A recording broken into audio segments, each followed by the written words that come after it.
Desperation was written all over the employee's face as he walked into the office. He only needed 2 days off because of a serious emergency, and he promised to work twice as hard when he came back to make up for the gap. But the boss didn't want to hear it. He claimed the short-form content department was already understaffed and that nobody was leaving. While the young man begged, the boss never even looked away from his phone. He was completely hooked on a live stream of a girl dancing. With a quick tap on the screen, the man flexed his money and sent a rocket, the app's most expensive gift. The streamer exploded with excitement, enthusiastically thanking him for the huge donation. Still determined, the employee made one last attempt. He explained that his mother was hospitalized and had nobody to take care of her. The boss remained completely cold. He treated the hospitalization like it was no big deal and asked whether the employee didn't have a father or other relatives to dump the problem on. To him, a family illness wasn't a reason to stop working. Without caring in the slightest, the boss turned his attention back to the stream, enjoying the entertainment he had just paid for. While the employee boiled with anger in silence, the boss launched into an arrogant lecture about the price of success. In his eyes, climbing the career ladder required brutal sacrifices. The man even bragged about going to work on the day of his own father's funeral. His message was clear. The hard work of the entire team would not be affected because of one person's family drama. The young man still tried suggesting remote work as a desperate solution, but the idea was met with laughter. The boss was blunt. If he wanted an easy life, he could quit. The humiliation got even worse when the big boss reminded him that his degree came from some third-rate college and that he only got hired by the city's biggest media company because they desperately needed bodies at the time. After demanding gratitude and telling the young man to rethink his priorities before asking for time off again, the blonde boss finally ended the conversation. Later, while relaxing comfortably in his room, the silence was interrupted by his phone ringing. On the other side of the line was his father, calling directly from the hospital. The old man was following a nurse's instructions and demanded that his son come immediately. It seemed like the tables were about to turn. Hospital bills don't wait, and Shingong's mother was already at her limit. The administration's message was short and harsh. Either the payment came in soon, or she would lose her hospital bed. His father tried stalling with the same promises as before, but the doctors had already run out of patience. On the other end of the call, Shingong listened to every humiliating detail. His father still tried acting tough, saying that health insurance and a few loans from friends would cover everything, but the young man didn't buy it. He cut him off and promised he would handle everything himself, forbidding the family from borrowing money from anyone else. The old man let out a heavy sigh. He knew life in the massive city of San was a meat grinder, especially for a recent graduate with no savings. In the father's mind, there was only one dangerous explanation for his son's confidence. The boy was probably planning to drown himself in risky loans to cover the costs. Xin Wang's daily life had become a survival test. For the past year and a half, he had been scraping by on a tiny paycheck, sleeping in a bunk bed, and eating the cheapest food he could find. Every extra dollar came from sleepless nights editing videos, allowing him to save up 50,000 yuan. To him, that money was his mother's ticket to recovery. Even feeling like he had accomplished nothing in life yet, the young man made a drastic decision that would have made his ancestors lose their minds. He quit his job. With no backup plan and the economy falling apart, he turned his back on corporate security. The decision was completely impulsive, but it changed everything in an instant. Xin Wang's body reacted to a strange presence. A voice inside his head announced the awakening of the absolute freedom system, activated precisely because he had broken his family's traditions of caution and stability. An interface appeared in front of him with a surreal proposal. He had to spend the reward on luxury and pleasure without feeling any guilt. The rule was simple. The more money he spent on himself, the richer he would become in the future. In shock, the young man grabbed his phone to check his balance and figure out whether this was a miracle or pure insanity.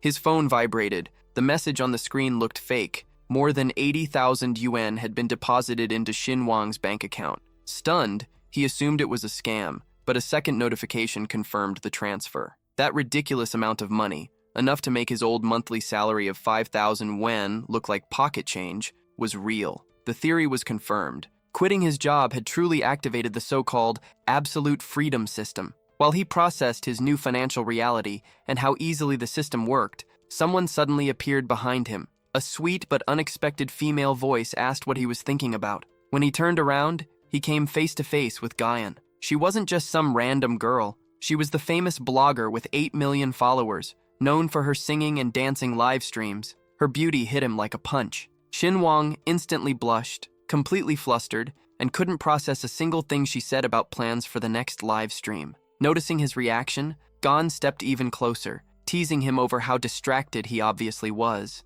The livestream star got straight to the point. She needed more investment and better infrastructure. Her biggest donors were disappearing, and the revenue from her streams had started crashing hard. Behind the screens, where she was worshipped as the dance goddess, Guyan was surprisingly humble and not arrogant at all. Shingang didn't waste any time and dropped the bombshell. He had just quit his job. Working with influencers was part of his past now, and the company could figure out how to replace him on its own. The announcement completely shook the girl. She couldn't understand the sudden resignation, especially from him, the only person she fully trusted to manage her career. The young man felt a sense of peace he hadn't experienced in a long time, but Gon wasn't about to let him leave that easily. In a desperate move, she stopped him from walking away, insisting that she only trusted him to stay in charge. Shingang found her behavior bizarre, something he had never seen before, but his mind was made up. He wanted distance from everything and a very long vacation. Before he could leave, the streamer pulled him into a hug, asking where he planned to go.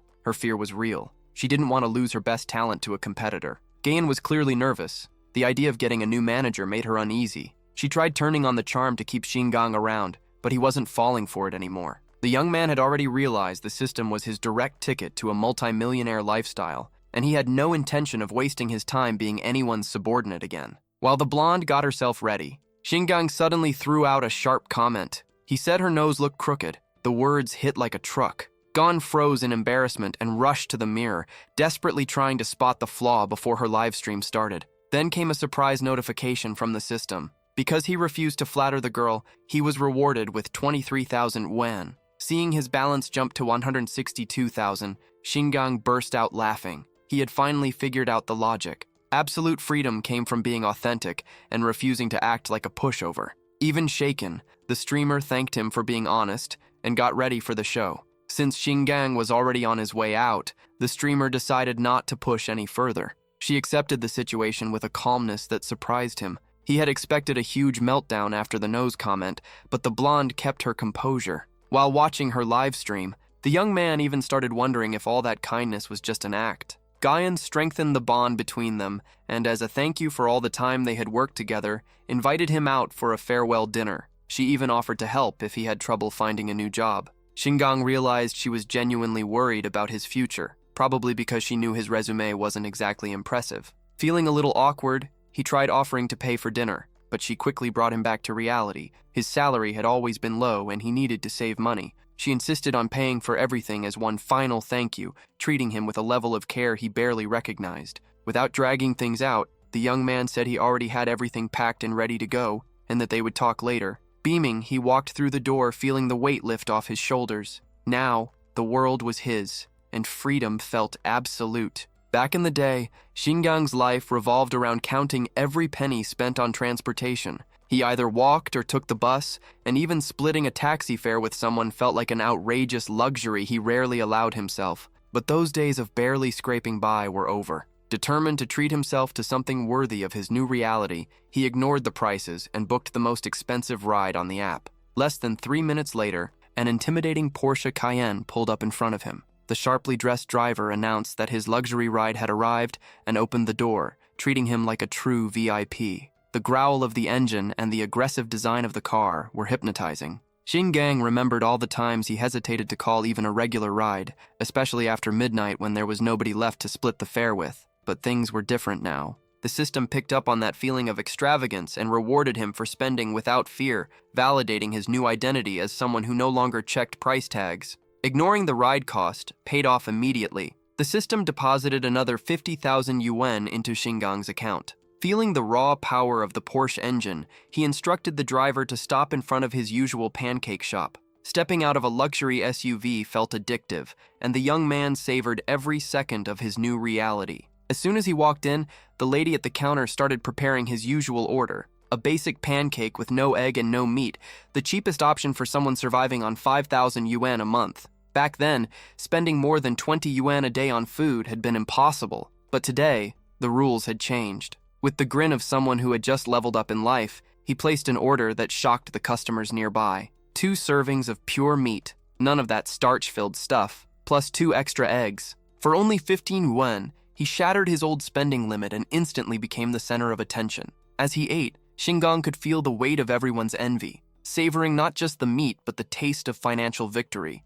Around him, jealous customers tried brushing it off, claiming the starch-filled meat tasted better and that there was no need to show off so much. Ignoring the comments, the young man enjoyed every bite of his upgraded pancake. The system, recognizing the drastic jump in his lifestyle, credited another 20,000 yen to his account. Satisfied, he was already planning the next ridiculous upgrade, ordering 5 eggs at once. As he walked, Shingang reflected on how miserable life as an ordinary worker really was. During his student years, he never had enough money. After getting a job, he never had enough time. It felt impossible for an average person to truly enjoy life. Then, while passing a familiar building, he suddenly stopped. A thought hit him like lightning, reminding him of something crucial he had completely overlooked. Now with money in his pockets, he realized he needed a complete makeover before taking Gain out to dinner. High-end restaurants wouldn't welcome someone dressed as poorly as he looked right now. Looking like a guy with nowhere to live, the young man headed straight to the mall with one mission: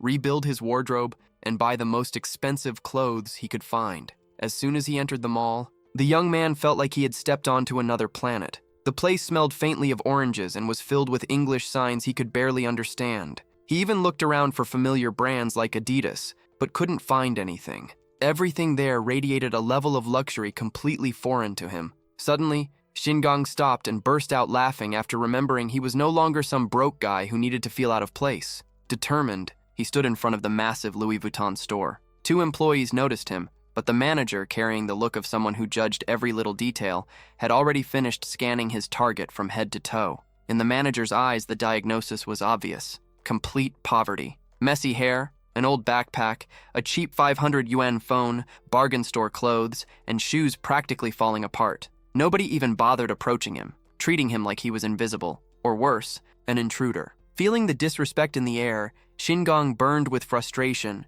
and decided to confront the employees to see if anyone there had the courage to actually help him. The snobby atmosphere inside the store was impossible to ignore, and the saleswomen didn't even try hiding their disgust toward the young man's appearance. Completely unfazed, Shingang dropped a bombshell. He said he was exhausted and planned to spend around 150 yuan on clothes without even bothering to personally pick them out. He added that since he had been ignored there, he might as well take his money to the Hermes store next door. The staff's reaction changed instantly. Shock turned into desperate flattery. They surrounded the young man, offered him tea, and insisted he relax while they personally put together outfits for him. At that moment, it became crystal clear to the protagonist that money controlled the rules of the game. After buying dozens of pieces that completely transformed his appearance, he was treated like royalty. Managers practically begged him to return and carried his shopping bags wherever he wanted them taken. One visibly interested sales associate even invited him to an exclusive jewelry event and awkwardly offered to personally deliver the items to his house. Shingang cut through the saleswoman's flattery and chose to carry his purchases himself. As he walked out, he overheard 2 girls talking about how unreachable the luxury boutiques of Louis Vuitton and Hermes felt. To them, that world only existed through middlemen because the prices were completely unrealistic for ordinary people. The system kicked in after detecting that the young man had burned through the equivalent of 3 years of his old salary in a single afternoon. For boldly embracing luxury with style, he received a massive reward of 600,000 yen, pushing him one step closer to becoming a multimillionaire and making him even more eager to spend. Night eventually fell, and the setting shifted to an incredibly high-end Western restaurant. Shingang, now looking flawless, was welcomed warmly by an employee who escorted him to a private room. Since he had arrived early, he was guided to an exclusive VIP waiting lounge where he could relax in total privacy with premium desserts. Watching the difference in treatment, reality finally hit him. Before, people judged him for his worn-out clothes, but now he was receiving a level of service he never thought possible for someone like him. As he entered the VIP area, Shingang found a table overflowing with desserts and tea, all available with nothing more than the press of a service bell. The manager, acting with exceptional politeness, wished him an enjoyable stay before quietly stepping away so she wouldn't disturb him. From the 40th floor, the view of Sand City looked surreal. He realized money didn't just buy luxury. It placed people on a level most could never even imagine. With his dreams finally starting to become reality, he decided it was time to take care of his family. Not wanting to scare his father, he transferred only 100,000 yuan, already preparing an excuse that the money came from freelance work and that nobody needed to worry about where it came from. While waiting, he opened Gain's live stream. Even though he had already sent her the restaurant's name and address, the streamer hadn't even seen the message. She kept chatting with fans and asking for gifts during the stream, completely ignoring Shingang. As strange as it felt, that kind of behavior was typical of her unpredictability. Eventually, Gon ended the live stream and said goodbye to her followers, exhausted after streaming for hours. When her co-workers invited her out, she declined, explaining that she already had plans. One of the streamers jokingly asked if the date was with some new wealthy sponsor. Clearly annoyed, Gon explained that she was meeting Shingang. The comment instantly sparked gossip. Everyone knew he had quit his job, and her insistence on seeing him suggested there might be something more going on. She shut down the rumors, saying it was only a thank you dinner for all the support he had given her as her manager, adding that he would definitely insist on paying the bill. Interested in a free meal, one of her friends decided to invite herself along, assuming that if he was paying for everyone, the restaurant had to be cheap and casual. They agreed that if the place turned out to be expensive, everyone would cover their own meal to avoid taking advantage. While the group got excited over the idea of treating themselves after work, only one of the co-workers seemed uncomfortable and hesitant about accepting someone else's generosity. The redhead still had the image of a worn-down Shingang stuck in her mind,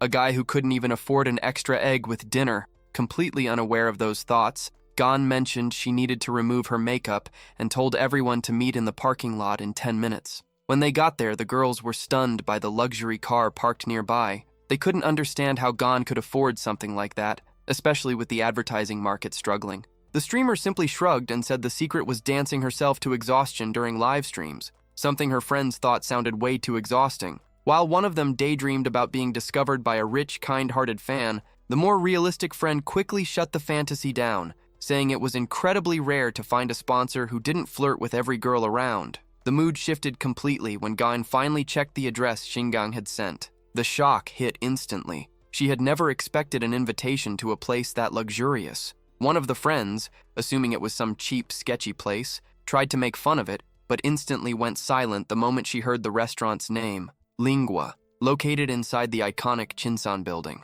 Panic spread through the group when they realized the average bill there started at no less than 3,000 yuan per person, and getting a reservation was practically impossible. The group was overwhelmed with disbelief. One friend insisted there was no way Shingang could have gotten rich overnight and argued the whole thing had to be some kind of mistake. Another suggested he might simply be trying to show off, maybe booking a cheaper section inside the luxury restaurant just to impress everyone. Guyan, however, defended him, saying he wasn't the flashy type and that nobody should jump to conclusions before seeing the place for themselves. The group headed out in the streamer's luxury Audi, a car that stood out for both its speed and the absurd comfort inside. The girls admired the vehicle, assuming Guyan's wealthy followers were the reason she could afford that level of luxury. The redhead, consumed by ambition, admitted she would do almost anything to own a car like that and started throwing out extreme ideas for making money fast. Not everyone agreed. One of the girls argued that no amount of money would make her accept certain conditions, saying that when rich men marry streamers, it usually ends with the woman becoming a stay-at-home wife and abandoning her career. As the conversation shifted toward the price of freedom and status, attention turned back to Guyan. Her friends wanted to understand why she stayed so attached to her former manager. Guyan stayed quiet, deep in thought, fully aware that rushing into marriage without financial independence was basically signing up for a life of submission. The redhead disagreed, saying Guyan's mindset felt way too strict for someone whose live streams were so flirtatious and provocative. But for the streamer, independence was everything. She wanted to make as much money as possible while she still could, accepting support from fans without ever fully depending on them. The luxury Audi finally pulled into the courtyard of the upscale restaurant, and the girls stepped out dressed in elegant outfits. The mood instantly shifted when one of the friends planted doubt in everyone's mind, suggesting Shingang might not have actually invited them at all, and that they were about to experience the most embarrassing moment of their lives, trying to enter without a reservation. The fear was real. Getting kicked out of a place that expensive would completely destroy their reputation online. Gon tried calling the young man, but he didn't answer. All they got were endless rings and the growing suspicion of the friend who secretly wanted to see Gon fail. Even sensing the negativity in the air, the streamer decided to walk in and deal with the situation head-on. She knew Lingua was outrageously expensive, but she had enough money to cover herself if Shingang's invitation turned out to be fake. Doubt weighed heavily on Gan's mind as they headed upstairs. She couldn't forget Xingang's tiny paycheck or his reputation for being cheap. A dinner at a place like this sounded either insane or like some terrible prank that would leave her stuck paying for everyone. The tension rose the second they reached the entrance. Gan kept trying to reach him on her phone, nervously watching the doors like she was bracing for disaster. Finally, at the very last second, Xingang returned the call, but before anyone could relax, an employee stopped the group and asked about their reservation. Gan froze, but the backstabbing friend jumped in first, smugly giving Xingang's name. Deep down, she was thrilled, expecting a humiliating disaster. In her mind, one dish there probably cost 3 months of the former manager's salary. She was already preparing sarcastic comments for the moment they got thrown out, but things went completely differently. With exceptional politeness, the employee confirmed that Mr. Han was already waiting for them. Everyone was stunned, completely confused about how this could even be possible. The trio was escorted toward the VIP section under the restaurant's finest treatment. As they walked through the luxury surroundings, the redhead changed her tune immediately, burning with jealousy and convincing herself that Guyan either had incredible luck or some secret company resources behind this level of treatment. Jealousy filled the air as the group moved forward. One of the friends kept thinking Xingang was just digging himself into a hole, spending money he didn't have, and risking ending up broke and alone. She simply refused to believe Gan could ever be interested in someone she still saw as a guy pretending to be rich. The manager guided the streamers to a private elevator, a detail one of the girls immediately noticed. That elevator was reserved for elite VIP guests who had access to the top floors of the building. Reality slowly started sinking in. Xingang seemed to belong to a very exclusive crowd, although the skeptical friend still clung to the theory that this had to be some other rich guy with the same name. When they finally reached the 40th floor, the reception desk pointed them toward the private room, but Xingang still hadn't arrived. The girls were instantly mesmerized and immediately wanted to document everything for social media engagement. The problem was that the restaurant strictly banned photos in the hallways to protect guest privacy, allowing pictures only inside private rooms. Even so, one of them couldn't resist sneaking a picture, eager to flex the fact that she had entered a place most ordinary people could only dream of. The jealous friend, acting almost like a traitor, encouraged the others to take photos as proof that Xingang had invited them only to stand them up, something she considered the obvious outcome. Meanwhile, the blonde admired the picture she had taken, fully aware this might be her one and only chance to ever step inside a place so luxurious. Growing irritated by the delay and worried about embarrassment, one of the girls questioned Gan about where Xingang was, convinced the whole thing had to be a misunderstanding. Right then, a restaurant employee knocked on the private room door, asking for Mr. Han and informing him that his guests had arrived. Even then, Gan still struggled to believe it, finding it impossible that a regular office worker could afford this level of luxury. The door finally opened, and Xingang stepped inside, explaining that he had accidentally fallen asleep and only woke up after seeing several missed calls. He apologized for keeping them waiting and immediately ordered the banquet to be served. The moment Guyan laid eyes on him, she was completely stunned. The young man was unrecognizable, dressed in luxury clothes she never could have imagined him wearing. The shock was immediate when everyone saw Xingang dressed head to toe in designer clothes, including a blazer that alone cost 40,000 yuan.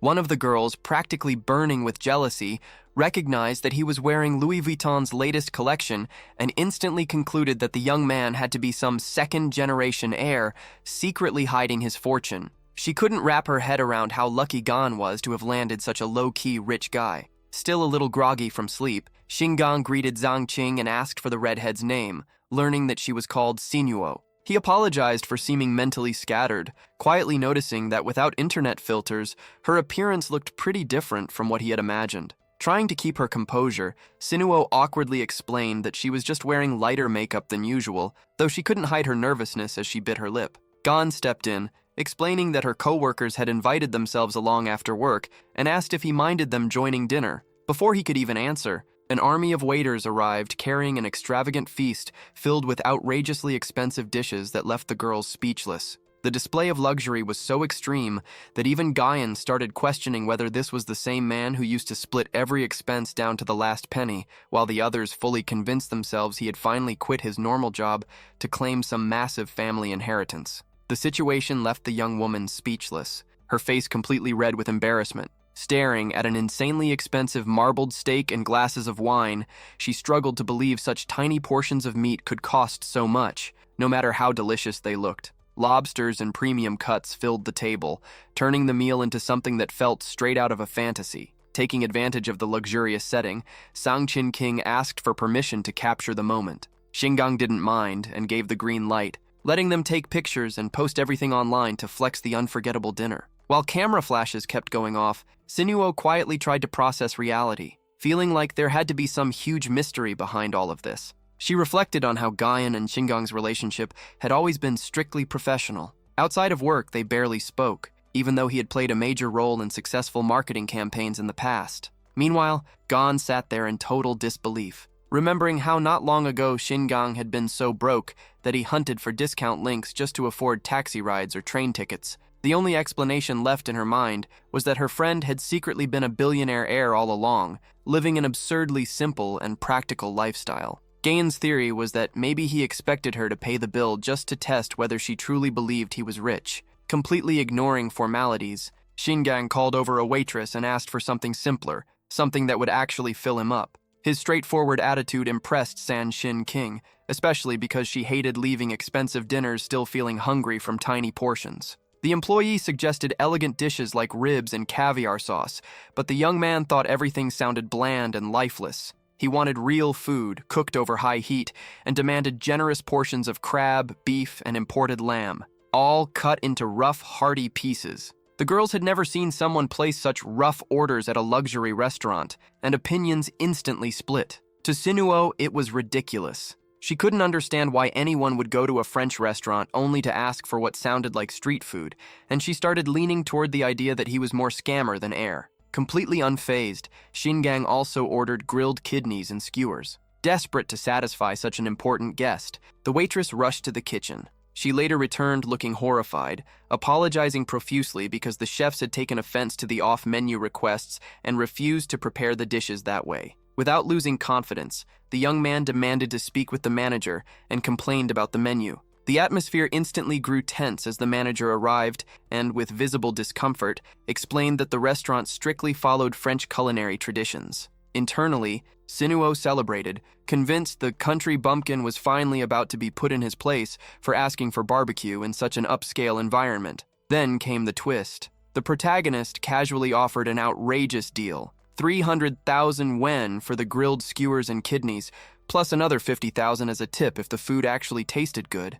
The manager and streamers froze in complete disbelief, but the irritation on the manager's face disappeared instantly the moment he heard the amount. His entire tone changed on the spot, and he eagerly began writing down every detail of the order, promising to personally oversee the kitchen. Shingang even teased the manager about his supposed loyalty to restaurant standards, but assured him he'd be rewarded well for moving quickly. Now completely obedient, the man rushed off toward the kitchen to make sure the customers' wishes were fulfilled. The system quickly rewarded Shingang for his relentless attitude, reinforcing his philosophy that food should bring pleasure, no matter the setting. Even Shin King bought into the logic, realizing that photos of barbecue skewers inside a luxury restaurant would absolutely blow up online. The bizarre order was eventually fulfilled, and despite obvious confusion, the waitstaff served the table. What appeared on the top floor of Beijing's tallest building, inside a 3-Michelin-star restaurant, felt completely surreal. Street food that looked like something from an ordinary roadside stand. To the girls, it was undeniable proof that money could buy absolutely anything. On the other side of the table, Sanan King could barely believe what she was seeing. Eating street skewers inside the absurd luxury of Sintian Tower sounded like the kind of story nobody would ever believe. Meanwhile, Xingwang completely ignored the extravagant setting and focused entirely on enjoying dinner with the ladies. Within 10 minutes, he had devoured almost everything, wiped his mouth in satisfaction, and headed for the restroom, leaving the two women alone. The mood at the table changed instantly. The topic quickly shifted to Xingwang's clothes, which clearly cost a fortune, at least 150,000 yen. In their eyes, he absolutely came from a wealthy family line. The conversation turned toward Gao Wen. Was she the reason a guy this influential had ever worked at their company? One of the girls, still skeptical, admitted she didn't think her friend was all that extraordinary looking, but theorized that rich people loved unusual experiences and simple lives, purely out of boredom.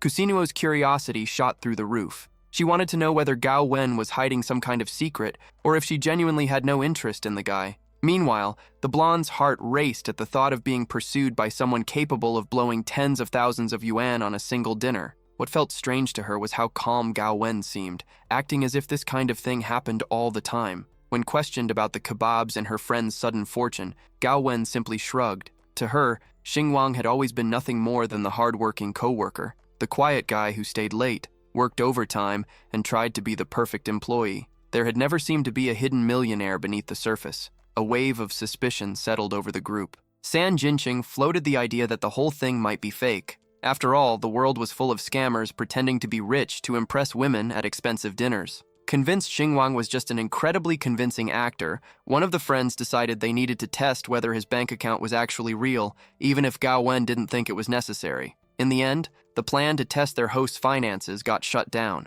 They agreed it would be rude to confront the guy paying for dinner, so Kyusinuo told everyone to drop it and avoid embarrassing themselves, deciding it was better to simply enjoy the memory of such an extravagant night. There was a real fear hanging in the air. Gao Wen was a rising star, and the streamer world could be dangerous. If a man started spending fortunes to win her over, he might eventually try to control her life or reveal a darker side. But Gao Wen quickly reassured her friends, making it clear she had no intention of dating Xingwang. To her, the bond between the three women mattered more than anything. They were like sisters who supported one another above financial interests. The scene shifted to the parking lot. As they got ready to leave, Gao Wen stayed lost in thought. She sincerely hoped Xingwang wasn't drowning himself in debt just to maintain the image of being rich, hoping he was doing well and making honest choices. Halfway through the ride, San King finally asked the question directly. Did he have a girlfriend? Looking slightly awkward, Xingwang admitted he had always been single. The answer caused instant shock. The girls couldn't believe someone who looked and carried himself like that had never been in a relationship.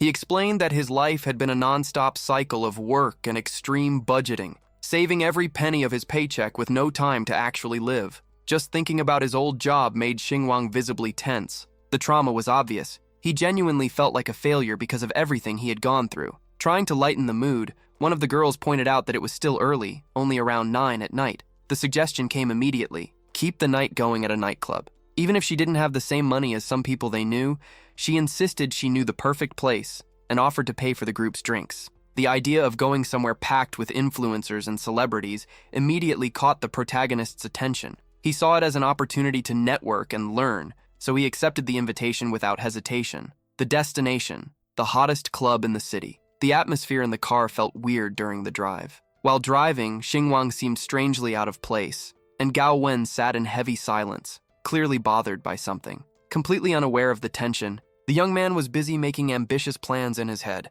With his current bank balance and all the technical experience he had gained from years of being an overworked employee, he realized he had everything he needed to launch his own media agency and dominate the market. After parking outside the club, Sinuo gave him a warning. This place wasn't for ordinary people. Prices were insane, and she made it clear that her own budget could barely cover a few basic drinks. Luckily for him, the group seemed understanding, and nobody tried to take advantage of his generosity. Inside, the chaos of the party was at full intensity. Xingwang noticed a wealthy guy surrounded by stunning women, feeling both excited and uncomfortable at finally being somewhere he had previously only seen through screens. While the other two girls were completely thrilled, he and Gao Wen looked more like fish out of water. When it came time to order drinks, everyone's preferences came out quickly. A margarita here, a non-alcoholic mojito for Gao Wen, since she had volunteered to drive, and a pink lady for Sang Chin Chin. The final test came when they asked what Xingwang wanted.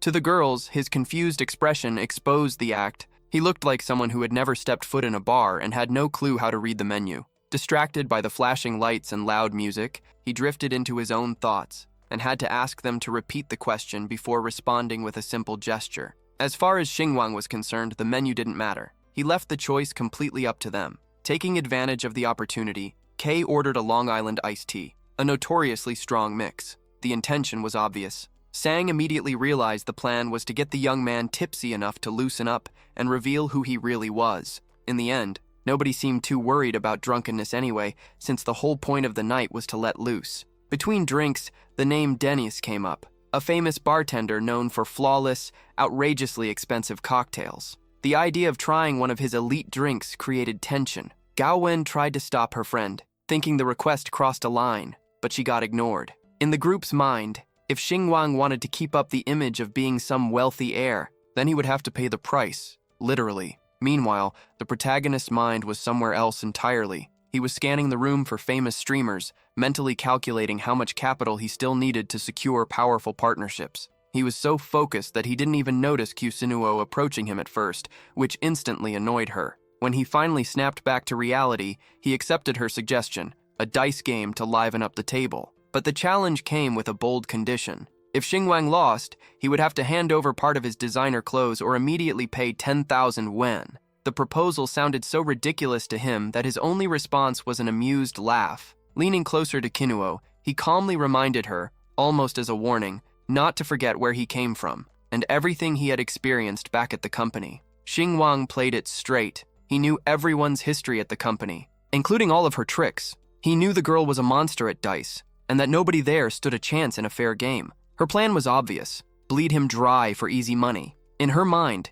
he was still the same average employee surviving on a 5,000 yuan salary with absolutely no future ahead of him. To the group, seeing the poor guy suddenly walk out dressed in Louis Vuitton, pay for a luxury dinner, and then bring them to the hottest nightclub in town had to be an act. Xingwang decided to play along and admitted the truth. He really hadn't been born into wealth. Instantly feeling victorious, the girl started bragging to her friends, convinced she had exposed the fraud. But her celebration didn't last long. Xingwang cut her off mid-sentence and calmly told her he wasn't finished talking. He explained that while he wasn't some rich heir, his bank account was doing just fine. Then came the brutal counterattack. He casually offered 300 yuan on the spot, but with one humiliating condition. The shock hit instantly. Red-faced with embarrassment, Kusino began stammering, refusing the challenge and saying it crossed every possible line. Before things could spiral completely out of control, Gao Wen stepped in, trying to calm everyone down and convince her friend that it was just an over-the-top joke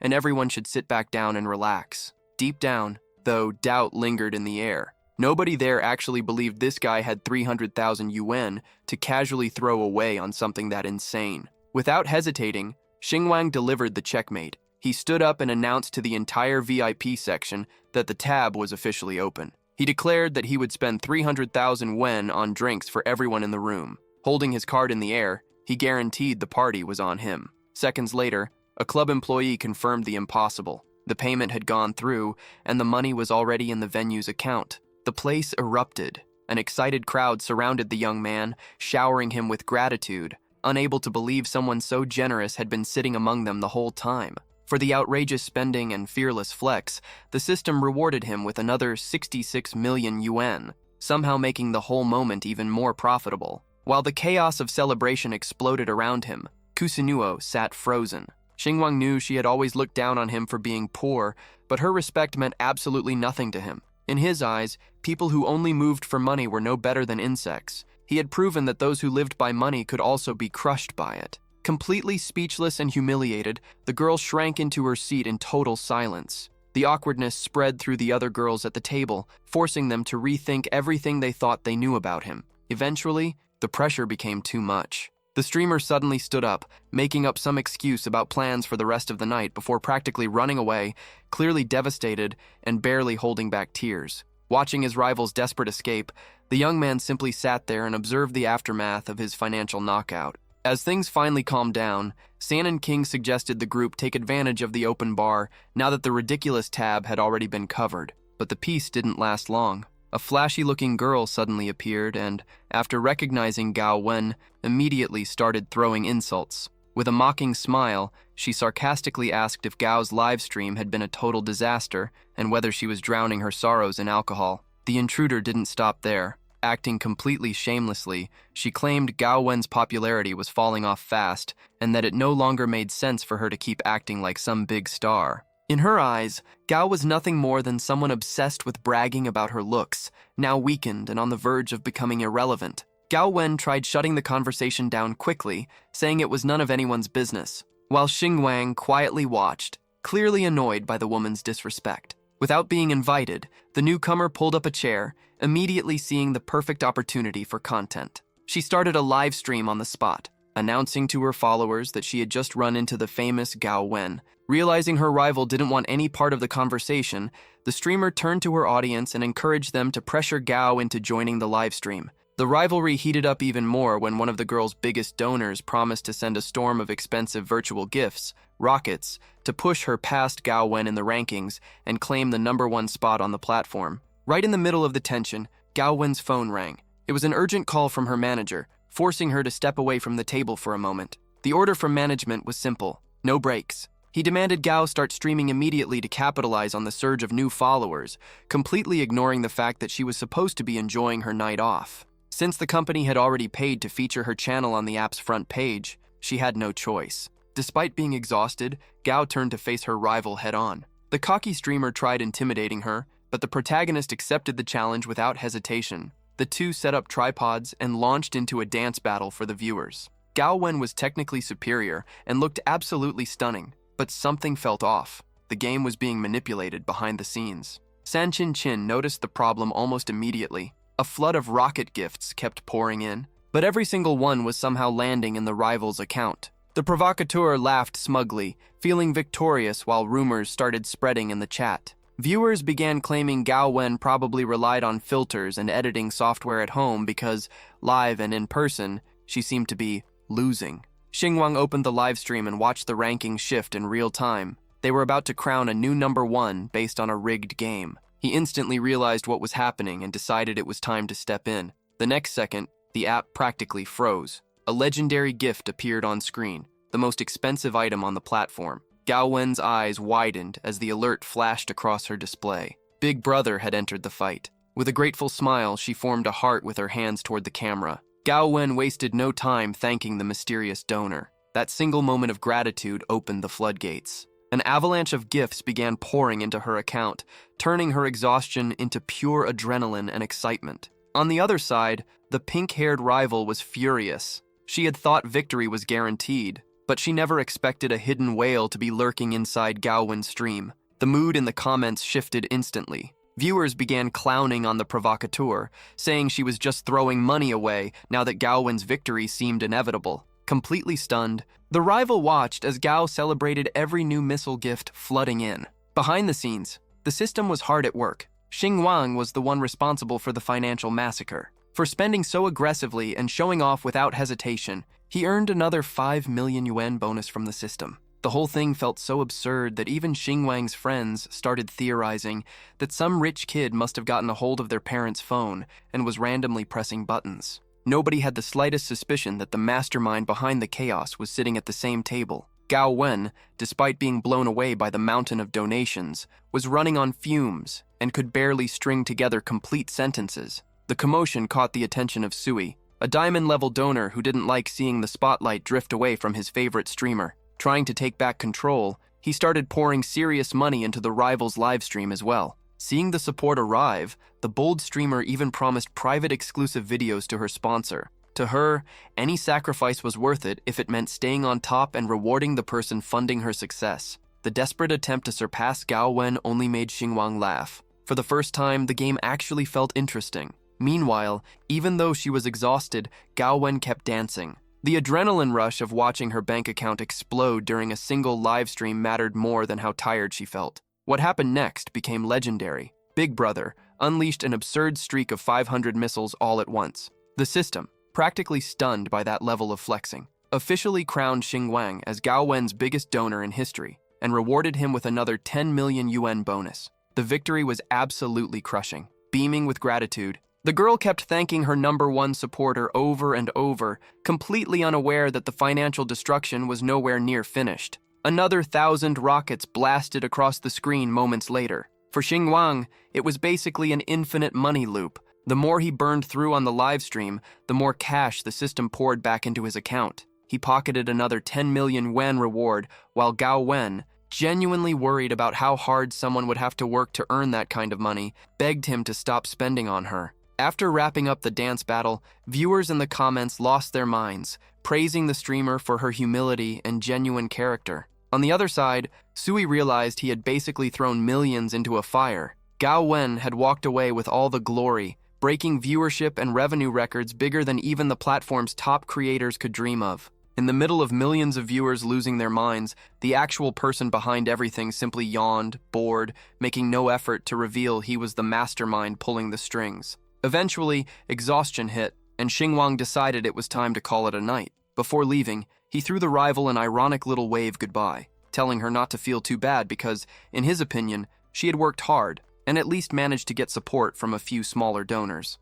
The girls around him instantly understood the jab. It was a brutal punch straight to Shui's ego, and it landed perfectly. The streamer completely froze, lowering her head in silence while processing the humiliation. Without caring in the slightest about the damage he had caused, the young man walked out of the nightclub wearing a victorious smile. Outside, the atmosphere stayed tense. Suya looked pale with rage, silently cursing the fact that her plan had completely fallen apart. On top of losing, she had just discovered the hard way that Gao Wen now had the biggest sponsor on the entire platform backing her. Gao Wen, on the other hand, looked more overwhelmed than happy. She admitted to her friends that she felt anxious. She had never seen that much money and so many gifts pour into her live stream at once. To her, the whole avalanche felt terrifying, but her friends had no patience for the anxiety. In their eyes, an amazing guy had just appeared to save her, and she needed to figure out who he was immediately. Determined, one of the girls grabbed her phone and sent a direct message to the mysterious Big Brother. Nobody was prepared for what happened next. The loud sound of a new message notification echoed straight from Xinguang's pocket. Silence instantly swallowed the group as everyone slowly turned to stare at him. San Hing finally started putting the pieces together. The streaming app notification exposed everything at the absolute worst possible moment. Sanin King had just messaged the live stream's biggest donor, and seconds later, Xinguang's phone lit up. The atmosphere instantly grew heavy. Gao Wen had already started suspecting the truth, but chose to quietly observe while the visibly nervous young man awkwardly tried claiming it was some bizarre coincidence. Nobody bought it, especially since non-stop work notifications kept popping up on his phone. Gao Wen got straight to the point and asked what exactly his plans were now that he had already burned through millions and still seemed ready to spend even more. Trying to play it cool, Xinguang casually said that while he definitely had money, he wasn't some infinite money machine, and she didn't need to worry so much. But Sanin King delivered the final nail in the coffin, reminding everyone that the mysterious donor's username was literally Wang, officially confirming that Xinguang and the billionaire donor were the same person. Trying to change the subject, one of the girls asked for his address, making it obvious she didn't want him leaving anytime soon. He mentioned that he lived near the Lonhuang district, but suggested she just take a taxi for safety reasons. The conversation was suddenly interrupted by a drunken yell. A completely wasted man stumbled over shouting Gaowen's name, claiming he had been watching her live stream, recognized the nightclub background, and decided to show up in person. Gao paid him absolutely no attention and tried walking away to continue the conversation. What nobody expected, however, was that the drunken man already knew Xinguang from an old job. Seeing Xinguang there completely shattered the guy's worldview. Clearly drunk out of his mind, he couldn't understand how someone he used to see as a total nobody could possibly be there. He immediately started throwing insults, saying a loser like Xinguang was only good for mooching off women and would never amount to anything.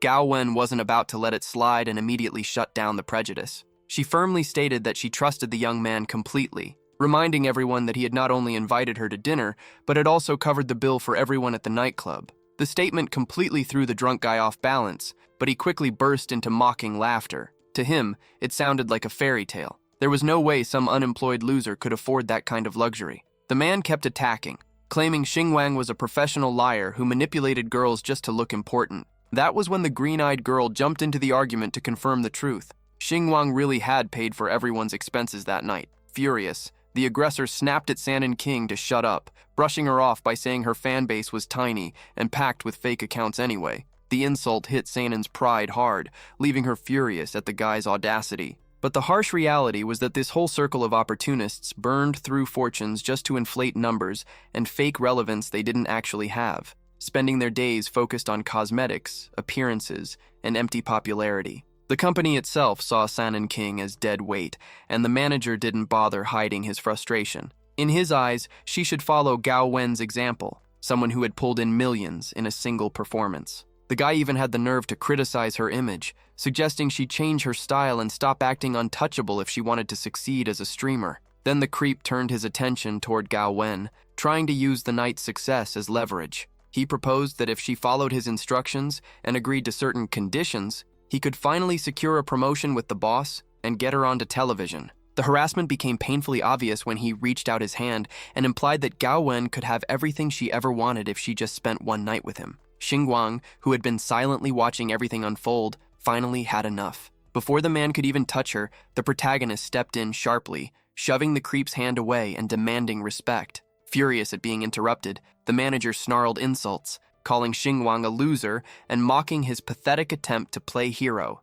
In the aggressor's mind, someone dressed in cheap clothes had absolutely nothing to offer a woman like Gao Wen and should simply disappear. The manager's mockery had no limits. He continued humiliating Xingguang, claiming the guy ranked lower than a beggar and was completely unworthy of standing beside someone like Gao Wen, while the protagonist stood his ground. The streamer noticed something strangely confident about him, but kept the thought to herself. Before walking away, she threw out an ultimatum. If the manager ever bothered her again, she would terminate the contract immediately. The man burst into sarcastic laughter, treating the threat like a joke. In his eyes, Gao Wen was trapped. The contract lasted 5 years, and she still had a long stretch of service left. On top of that, the termination fee sat at a brutal 10 million yuan, an amount he was sure she could never afford. Completely calm, the young woman called his bluff. She reminded him that she had made millions in a single night alone and that, combined with her savings, paying the penalty would be easy. Her calm confidence pushed the manager over the edge.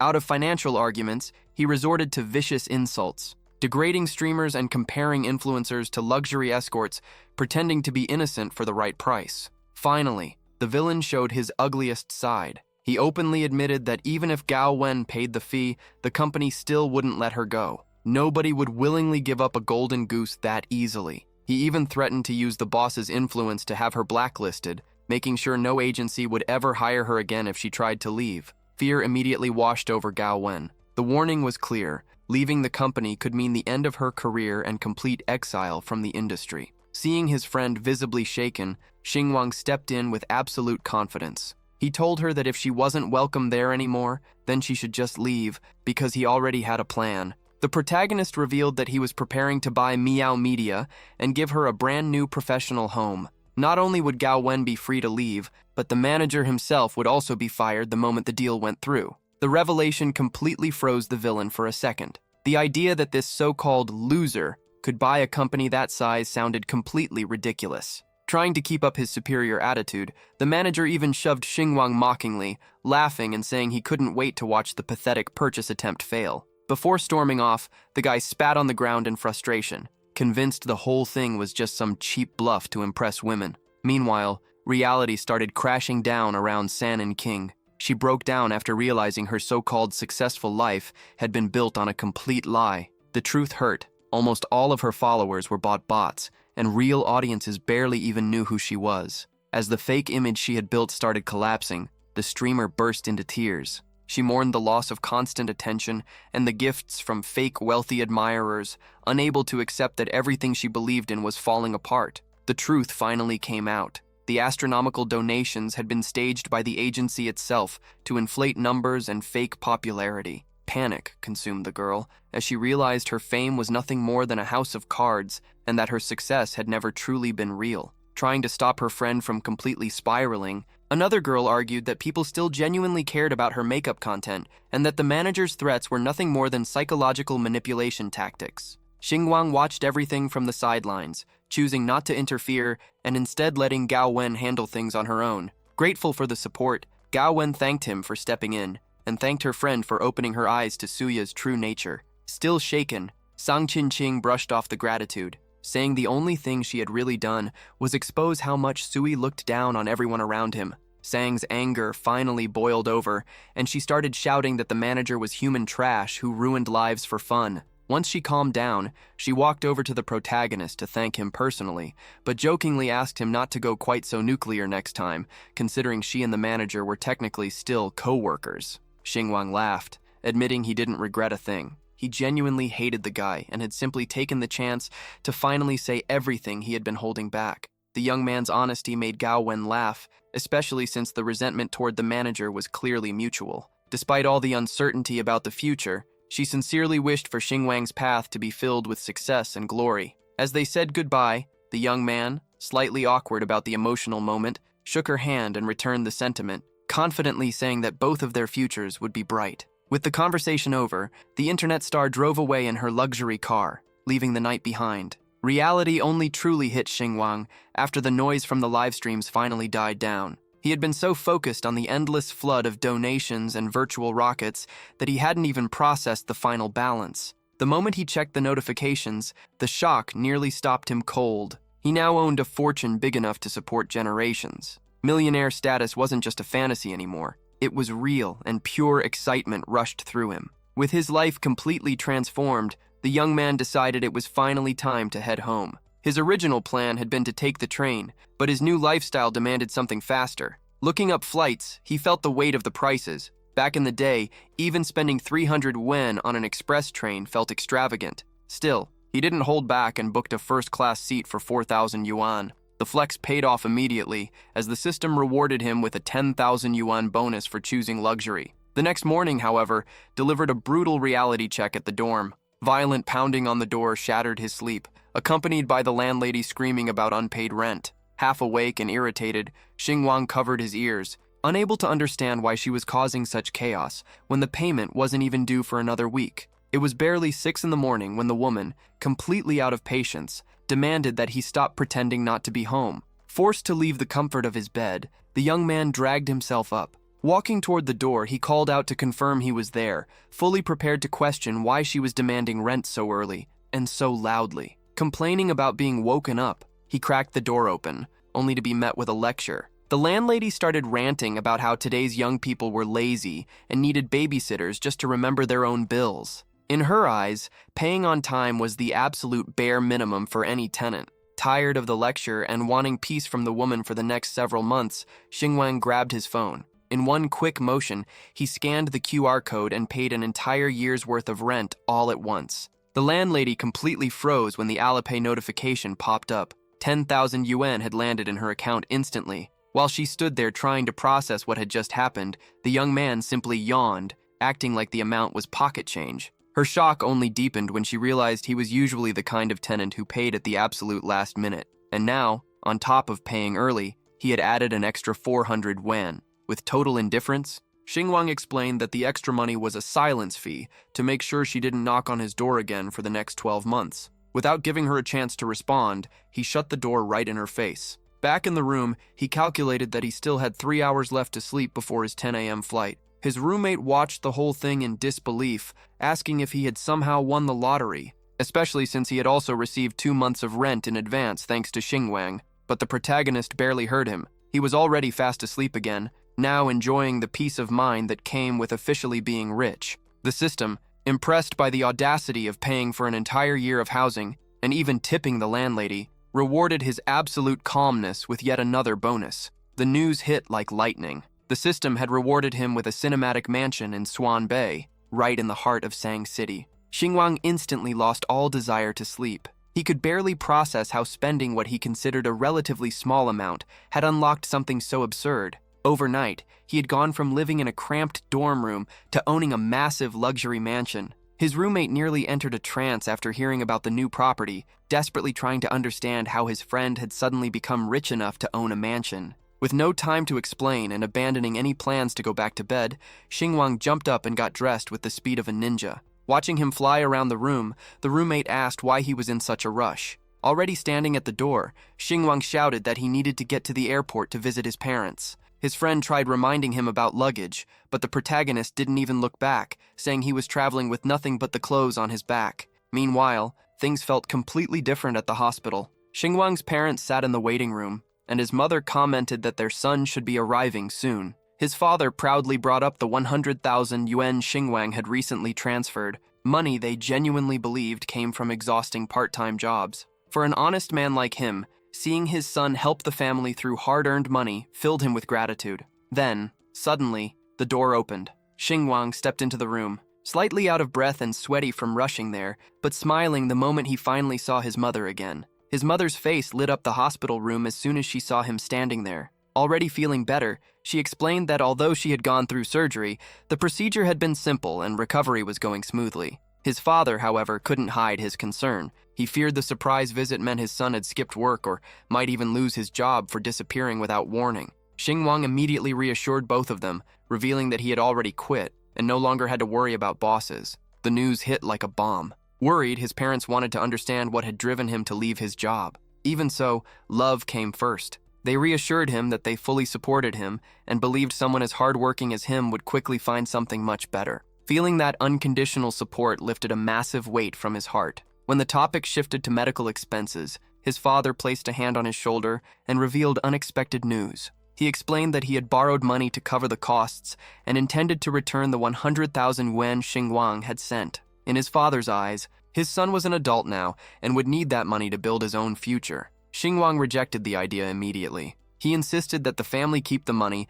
and asked which relatives had loaned them cash because he planned to visit them personally and pay back every last cent. His father hesitated, visibly uncomfortable, admitting that asking family for help hadn't exactly been a pleasant experience. Xinguang understood immediately. The money had come from his uncle and aunt. Not wanting to waste a second, he was already ready to go settle the debt, but his father tried stopping him. The older man insisted his son had worked far too hard for those 100,000 yuan, and that he and his wife would eventually repay everything with their own savings. The moment broke his mother's heart. She burst into tears, overwhelmed by guilt, believing her poor health had become a burden on the family. To her, accepting Xinguang's money felt unfair, especially knowing her son had worked himself to exhaustion just to send every possible cent back home. He reassured her that the priority now was hiring the best doctors so she would never have to worry about hospitals again. But before anything else, he had unfinished business with his uncle. Xinguang hated owing favors,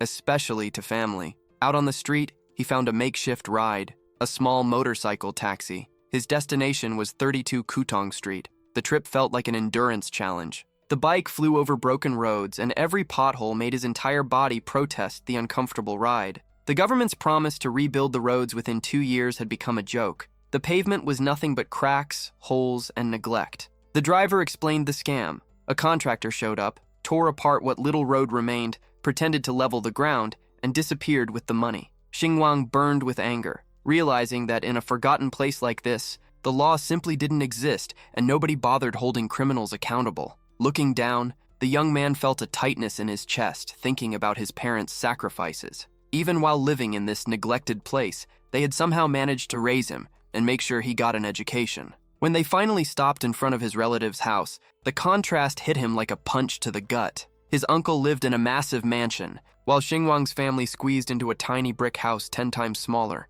His frustration only grew when he remembered that the fortune came from his grandfather's inheritance. Money that should have been divided fairly, but somehow ended up entirely in his uncle's hands. It was humiliating to beg for 50,000 yuan for surgery while they lived surrounded by luxury. Done with formalities, Xinguang marched to the entrance and knocked hard, determined to settle the debt once and for all. A beautiful young woman stepped outside to see who was making all the noise. The two recognized each other immediately, and confused, he asked what she was doing at his uncle's house. Before she could explain, the owner of the mansion appeared at the door. His uncle greeted him with a sharp comment, suggesting that the girl, Xinguang's future fiancée, would be far better off living in the mansion than staying with someone like him. That was when it finally clicked for the protagonist why she was there. Keeping his eyes shut to stay calm, he got straight to the point. He was only there to pay back what his father owed. The girl didn't understand the coldness. Back then, the roles had been reversed. She had always been the one chasing after him.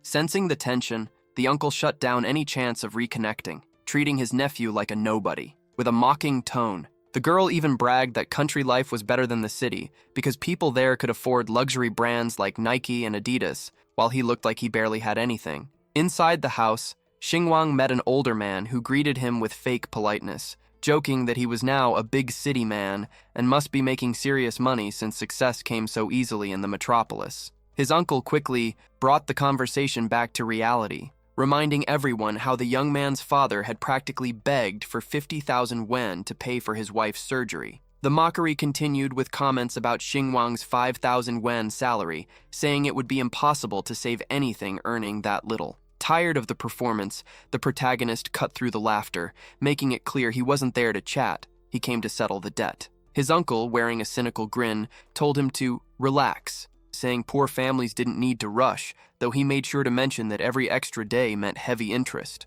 Xinguang shut down the nonsense, making it clear they didn't need to worry because he had zero intention of borrowing anything else. Trying to keep up appearances, The uncle claimed they could skip formalities since he understood how hard his nephew had worked to save every penny in the big city and help his parents. The sarcasm was obvious, but the protagonist didn't budge and repeated that he was paying everything off right there. Realizing the young man wasn't backing down, the uncle dropped the act and told his son to bring the debt ledger from the office. While waiting, the arrogant man kept up his hypocritical speech about blood ties being more important than money, though he understood why a college graduate with pride wouldn't want to live off others. In his mind, the situation was obvious. Xinguang could probably only pay back a small portion. The shock came fast. Within seconds, the young man transferred 51,000 yuan, the full debt plus every bit of abusive interest. His uncle grabbed the phone with trembling hands, stunned as he stared at the balance. The debt he had planned to use to keep his nephew's family trapped for years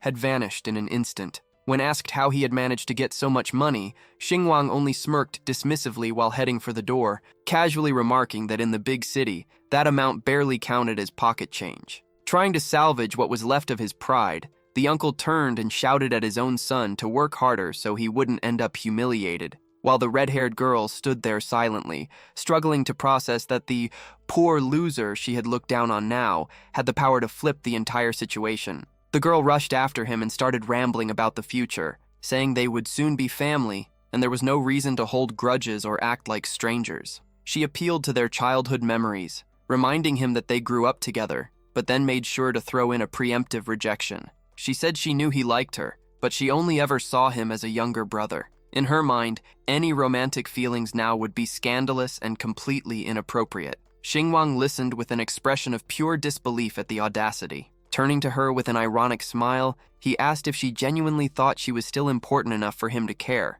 Without mercy, he suggested she take a hard look in the mirror because, as far as he was concerned, her beauty had stayed in the past. Furious, she asked him to repeat himself, certain she had misheard. Laughing at the absurdity, the protagonist finally said what he really thought. He reminded her that when they were kids, she used to play with sticks and cow dung, and now she was trying to act like some elite socialite in short outfits while clinging to a rich guy's arm. He couldn't help but feel disappointed by how much she had changed. Back then, she had been kind to everyone and never cared about money, but now she had turned into someone shallow and materialistic. She, on the other hand, tried to convince herself that he was only saying such harsh things because he was hurt after being rejected. Still refusing to let it go, she asked him to forget the resentment, reminding him that they would soon be family and would have to get along. The statement left the young man stunned by just how delusional she had become. Xinguang could barely believe what he was hearing. To him, the girl had completely lost her mind. Seeing that he wasn't backing down,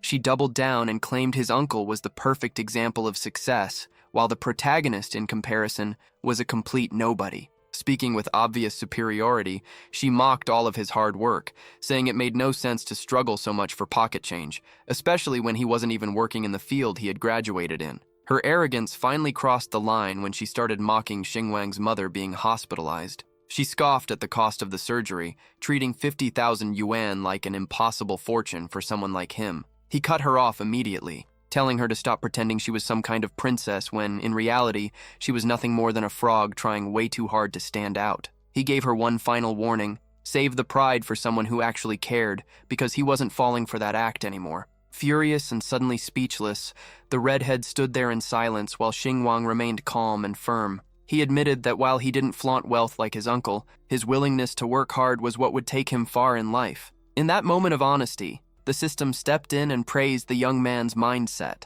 As a reward for finally breaking free from that toxic childhood love, he received ownership of several houses in the city that were scheduled for demolition. Confused, Xinguang didn't immediately understand how owning a bunch of run-down houses could possibly be useful, but he didn't have much time to think about it. Faced with yet another outburst of shallow behavior from the girl, he simply grabbed her hand to finally put an end to the unnecessary drama happening in the middle of the street. Before leaving, Xinguang didn't hold back. He bluntly told her that people like her and her husband belonged behind bars for the things they did. He continued walking through the streets of his hometown, but the peace didn't last long. A car suddenly sped past him, barely missing him and splashing mud all over his clothes. The vehicle stopped just ahead, and outstepped none other than his uncle's son, wearing that same smug expression. He offered a half-hearted apology, claiming he had been rushing to work and didn't even notice the pedestrian in the way. The man bragged about being the contractor in charge of the city's renovation projects, including the roads, saying he was far too busy with important matters to worry about Xingwang's laundry bill. To make things worse, his cousin even joked that if Xingwang needed some extra cash, he could always show up at the construction site and carry bricks. At that moment, everything clicked in the hero's mind. With talent like that overseeing public works, it was no wonder the roads looked like Swiss cheese. Determined to teach the guy a lesson and do the town a favor in the process, Xingwang immediately began planning his next move. Not long after, the scene shifted to the city renovation department, where the official in charge welcomed the respected contractor with a smile, completely unaware that everything was about to fall apart. The young man walked away from the building with a satisfied smile, happy to have reconnected with some old acquaintances. As he strolled through the streets, the system interface lit up with praise, crediting its master for the visionary decision to invest resources into his own future. The surprise came moments later. 100 books appeared as a reward. The system had acted on its own, basing the prize on the young man's recent behavior. Though confused, he stayed calm and simply blamed the artificial intelligence, figuring that kind of knowledge would never go to waste. Looking toward the horizon, he realized rewards were spreading across the map. It felt as though total control over the world's wealth was suddenly within arm's reach. Days later, the setting shifted to the sterile atmosphere of a hospital room. Xinwang was there, taking care of every detail to keep his mother comfortable. The calm atmosphere shattered when a doctor walked into the room with a blunt announcement. The surgery had been successful, and she needed to be discharged immediately. Xinwang's anger exploded instantly. The surgery had only happened a day ago, rest was mandatory, and every hospital bill had already been paid. The doctor ignored his arguments, standing there in cold silence before mockingly stating that the discharge papers had already been signed. With an authoritative tone, he ordered the nurses to clear out the bed. Everything escalated quickly. Xinwang pulled out a knife, freezing the nurses in place with a deadly stare. The blade gleamed as he demanded a real explanation from the doctor. Lying in bed, his mother watched in horror, trapped between fear of being thrown out and fear of what her son might do next. The doctor refused to back down and responded rudely, insisting that Xinwang's mother was perfectly fine and that the hospital didn't have time to waste. According to him, urgent patients were waiting, and because of delays like this, people could die. The tension in the room thickened, but the young man eventually lowered the knife and stepped back for the moment. The second the weapon disappeared, the doctor switched to threats, promising to call security. Trying to calm things down, the mother stepped in, insisting she felt fine and didn't want to spend any more money on treatment. Seizing the opportunity, the doctor gave a cynical smile and remarked that a good son should listen to his parents, claiming she was already cured. Without a shred of empathy, he ordered the nurses to clean the room immediately. The reason was cruel. He didn't want the next elite patients noticing that poor people had stayed in that wing. After the insult, the man turned around and walked off as if nothing had happened. Xinwang felt his blood boil and clenched his fists. Holding back his anger, he handed the apples to his mother and told her to peel them herself because he needed to take care of an urgent problem. He assured her that his father would come pick her up and, forcing a smile so she wouldn't worry, turned around to deal with the mess. The reckoning was only just beginning. The scene shifted to the doctor's private office, where he was already on the phone freeing up a room for a new patient. The hypocrisy was unbelievable. He was recommending months of rest for a wealthy client with nothing more than a sprained ankle, while kicking out people who actually needed medical care. It quickly became clear that everything had been orchestrated by Xinwang's cousin. Driven by greed, the doctor showered his boss with praise and mocked Xinwang's situation, calling him some pathetic poor guy who only managed to pay the hospital bill thanks to family luck. The room filled with smug laughter as the corrupt doctor celebrated the bribe he had received, feeling untouchable with his pockets full. Outside, the protagonist figured out the scheme almost instantly. He realized the entire performance had been bought with money, but what the doctor didn't know was that money was no longer a problem for Xinwang. He had more than enough resources now, and the board was about to flip. A few hours later, the game started changing levels. The scene now moves to the director's office. Ignoring the bureaucracy, Xinwang knocks directly on the boss's door. Once inside, he introduces himself as a regular patient of the hospital who came for a formal visit. The impatient director cuts him off immediately, saying this isn't a doctor's office and that if he's sick, he should head to the ER. Without wasting time, the young man drops the bombshell. His intention is to donate an entire building to expand the hospital. The director lets out a disbelieving laugh and tells him to stop wasting his time, pointing toward the exit. But the weight of the offer makes the old man hesitate for a second. He looks Xinwang up and down, judging every detail. To the director, this kid looks like some broke nobody wearing clothes that aren't even worth 200 yuan. The idea of someone like him donating a building sounded like a bad joke. Amused by the prejudice, Xin Wang confirms that he knows exactly how much the property is worth. He mentions that renovating a condemned structure cost around 1 million yuan, a number he now treats like pocket change in today's economy. The hero argues that the hospital overcrowding is critical and seriously ill patients are suffering because there aren't enough beds. Even with flawless logic, the director remains stuck on the young man's humble appearance, unable to process how a poor guy could possibly have that kind of financial power. Xin Wang got straight to the point. The lack of beds had created a corruption scheme inside the hospital, where doctors were kicking out patients who needed care just to sell those rooms to people willing to pay more. The director puffed up his chest defensively.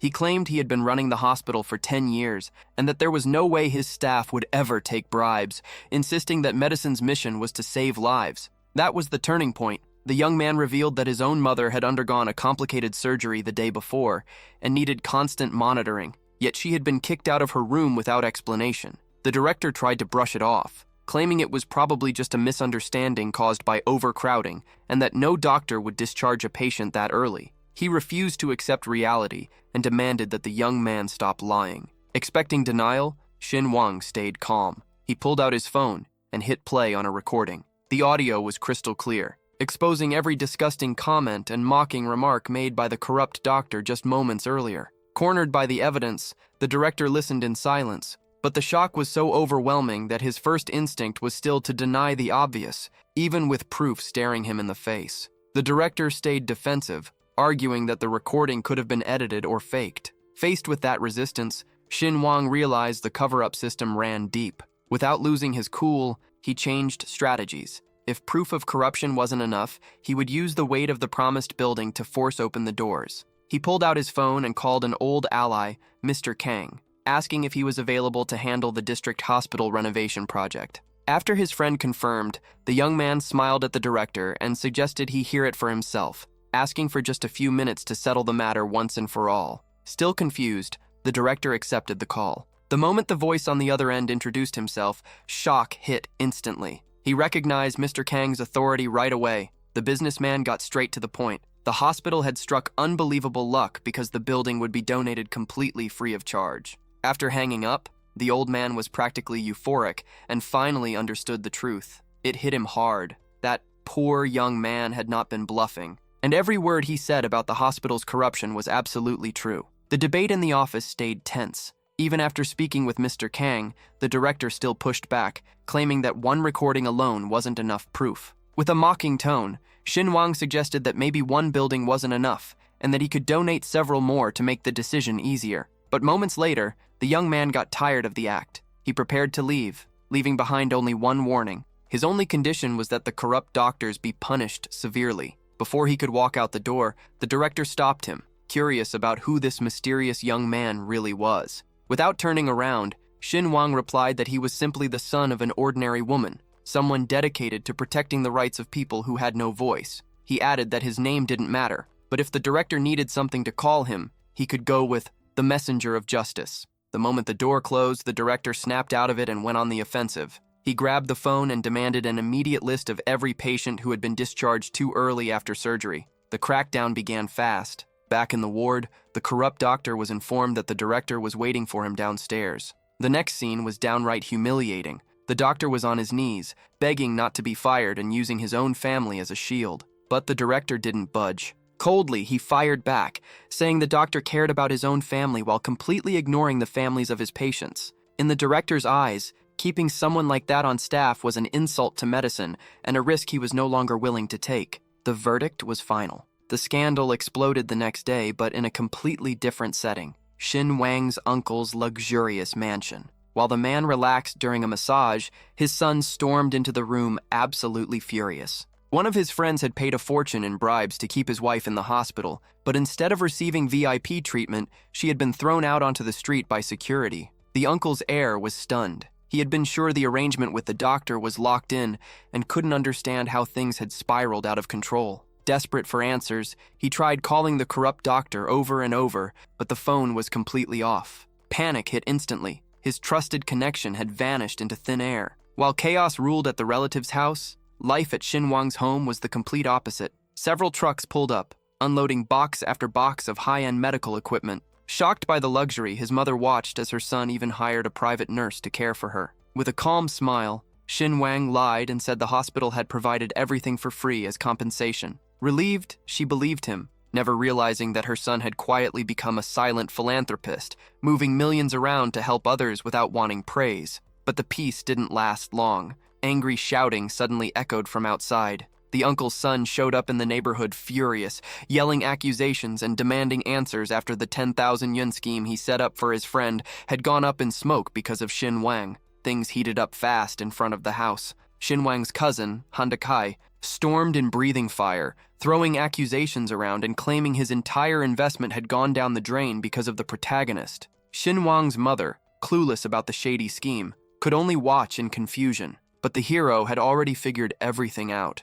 Wang's patience finally snapped. He stepped forward, yelling that Kai was nothing but a hypocrite. After all, it was Kai who had arranged for a recently operated woman to be cruelly kicked out of the hospital just to profit from 10,000 yuan bribes. Cornered, the scammer tried changing the subject and mocked the story about the free nurse, claiming the hospital would never do something like that and accusing Wang of lying. Kai puffed himself up, bragging about his status and laughing as he claimed to be an important man, a construction boss with powerful connections that had secured his position. That was when Wang delivered the checkmate. He reminded his cousin that he was making millions every year through shady schemes, and still had the nerve to show up at the door of his poor relatives, demanding money and causing a scene. To expose how ridiculous the situation really was, the young man compared their lifestyles. While his cousin swam in dirty money, an average person struggled on a 5,000 yuan salary, barely covering rent and food. Yet Kai, the so-called businessman,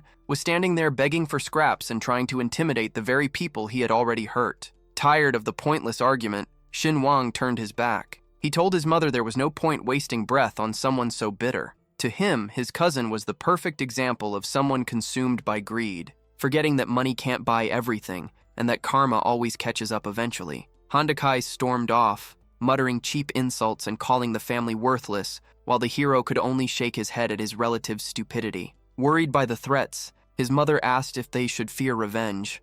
Wang didn't even blink. Honestly, he was curious to see just how far his cousin's audacity would go. As Kai drove away, Wang noticed a luxury SUV coming from the opposite direction. For a second, he wondered if it belonged to the powerful Mr. Kang, but quickly brushed the thought aside. What would someone that important be doing in a rundown neighborhood like this? To everyone's surprise, except Kai, who was already gone, the SUV stopped right in front of Wang's house.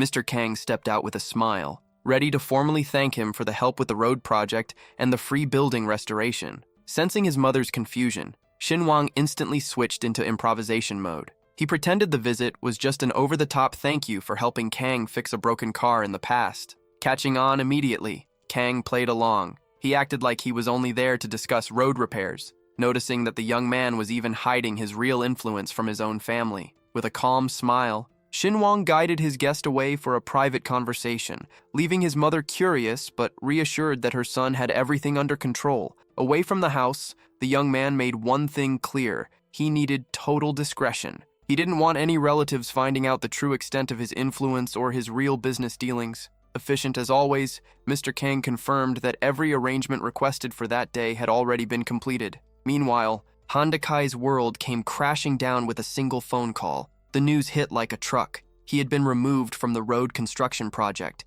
Since it was his only source of income, panic set in immediately. He slammed on the brakes so hard the tires screeched against the pavement, leaving black marks on the road as he tried to process the blow. Trying to stay composed, the cousin begged for an explanation, arguing that he had already hired workers and invested his own money. The boss was blunt and ruthless. The rules had changed, and the company now demanded standards Kai simply didn't meet. Without giving him any chance to argue, the man hung up, leaving Kai jobless and in complete shock. His phone slipped from his hand as he kept muttering no over and over, completely unaware that the order for his downfall had come directly from Mr. Kang. Days later, the scene shifted to a nightclub. Kai showed up trying one last desperate move, bribing his former boss with an expensive gift. The man was enjoying the night surrounded by women and pretended not to notice his ex-employee at all. Humiliated, Hondakai placed the package on the table and started making his desperate plea. Hondakai played his final card,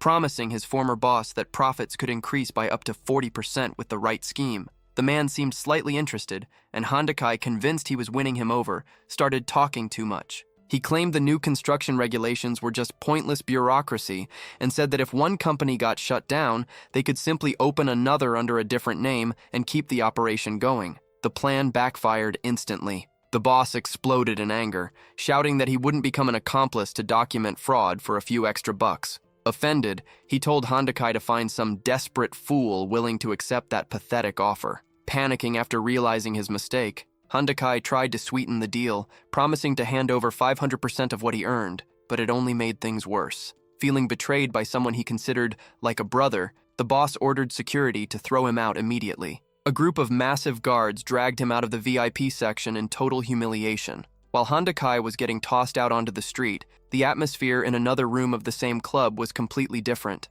The former boss himself entered the room, but this time, his attitude was full of respect and submission. Inside, Shinwang was relaxing alongside Mr. Kang. The man showered Shinwang with praise, sincerely thanking him on behalf of the entire city for investing heavily in the road renovations. But it only took one glance for the hero to see through the act. This guy was nothing more than an opportunistic backstabber trying to secure his place now that he knew who really held the power. Shinwang understood immediately. The man was a cheap opportunist and a hypocrite. Not interested in fake politeness, he reminded him that the investment had to remain completely confidential. His parents were elderly, suffered from leg pain, and didn't need the stress of dealing with road construction bureaucracy. Then, with a sharp smile, he asked the question that really mattered. Would the road be full of potholes again in a year, or would the job actually be done right? The boss broke into a cold sweat. Swallowing his pride in front of Shinwang's wealth, he swore he would deliver the best pavement in the region. The pressure worked.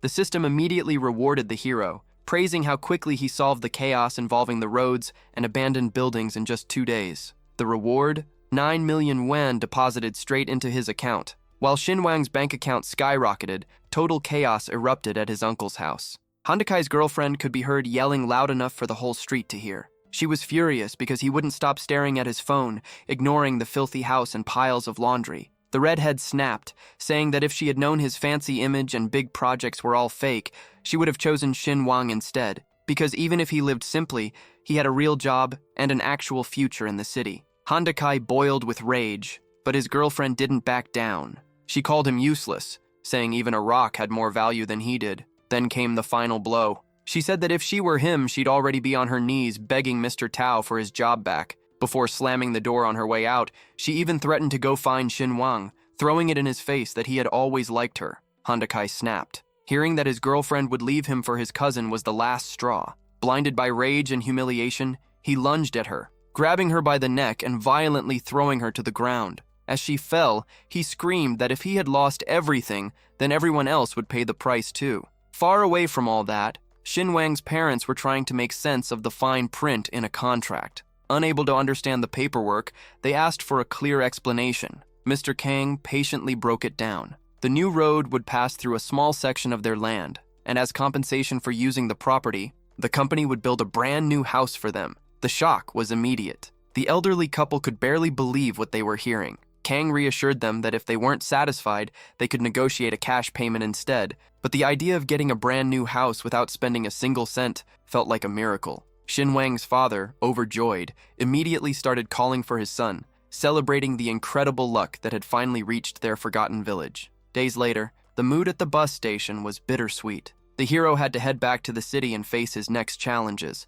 As always, his parents worried and gave him their final advice, asking him to prioritize his health above everything else in such a difficult environment. Shinwang reassured them with a smile, promising he'd be fine before hurrying off so he wouldn't miss the shuttle to the airport. With waves goodbye and promises to reunite soon, he stepped into the next chapter of his journey. Relaxing in the VIP lounge, the protagonist reflected on how lucky the past few days had been. Reconnecting with his parents had gone perfectly, and his pockets were full. His peace was interrupted when Gowan, a stunningly beautiful woman, approached him to start a conversation. The young man explained that he was returning from visiting his family. Gowan, looking concerned, admitted she felt bad for not asking earlier about his mother's health, assuming he had quit his job to take care of her illness. He quickly reassured her, explaining that the treatment had gone perfectly and his mother had already recovered. The conversation flowed naturally, and Gowin opened up about her new career phase. The company wanted her to change her image to lead an advertising campaign focused on rural communities.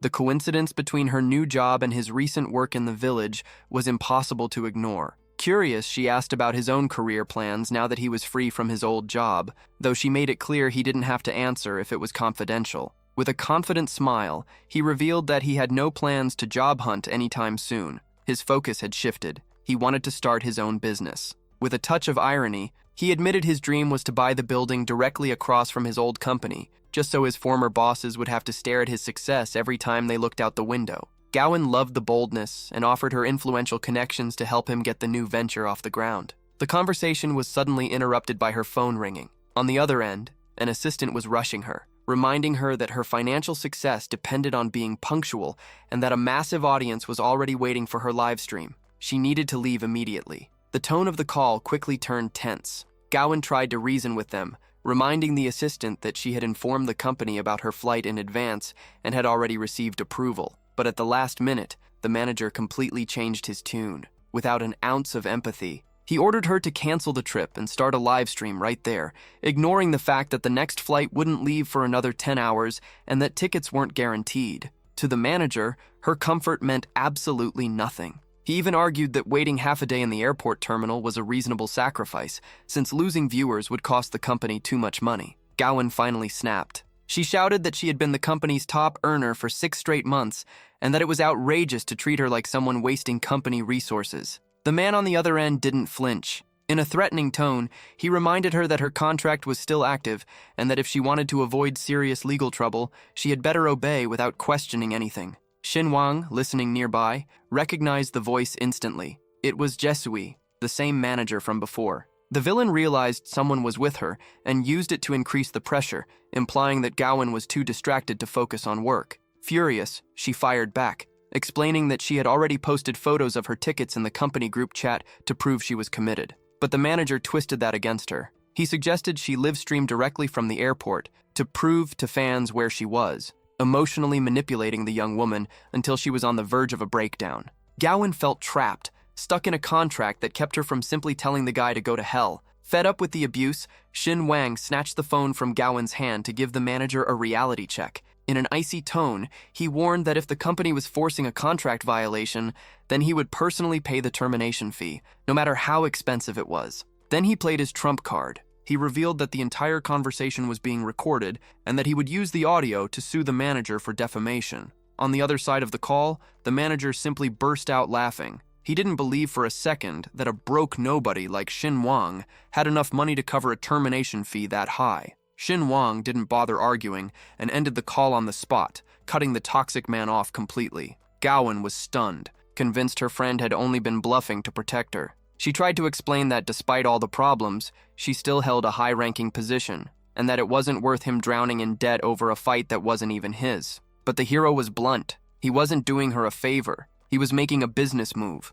The plan was ambitious. Xin Wang was starting his own media agency, and the office would be located directly across the street from his old company, an open challenge to his former bosses. In his eyes, there was no better startup strategy than stealing the competition's biggest star right from under their noses. Gowin was speechless, trying to process who this new Xin Wang really was and how he planned to go head-to-head with industry giants. As his final offer, he proposed a deal. Half of her earnings would go toward paying off the contract termination fee, while the other half would mark the beginning of a brand new era of success, far away from Jesui's control. The offer was impossible to refuse. Until the contract penalty was fully paid off, profits would be split 50-50. After that, Gowin's share would jump to an incredible 70%, leaving only 30% for the agency. Xin Wang's generosity was so overwhelming that the streamer actually blushed, shocked by a contract that valued her talent so highly. She even tried suggesting he take a larger cut,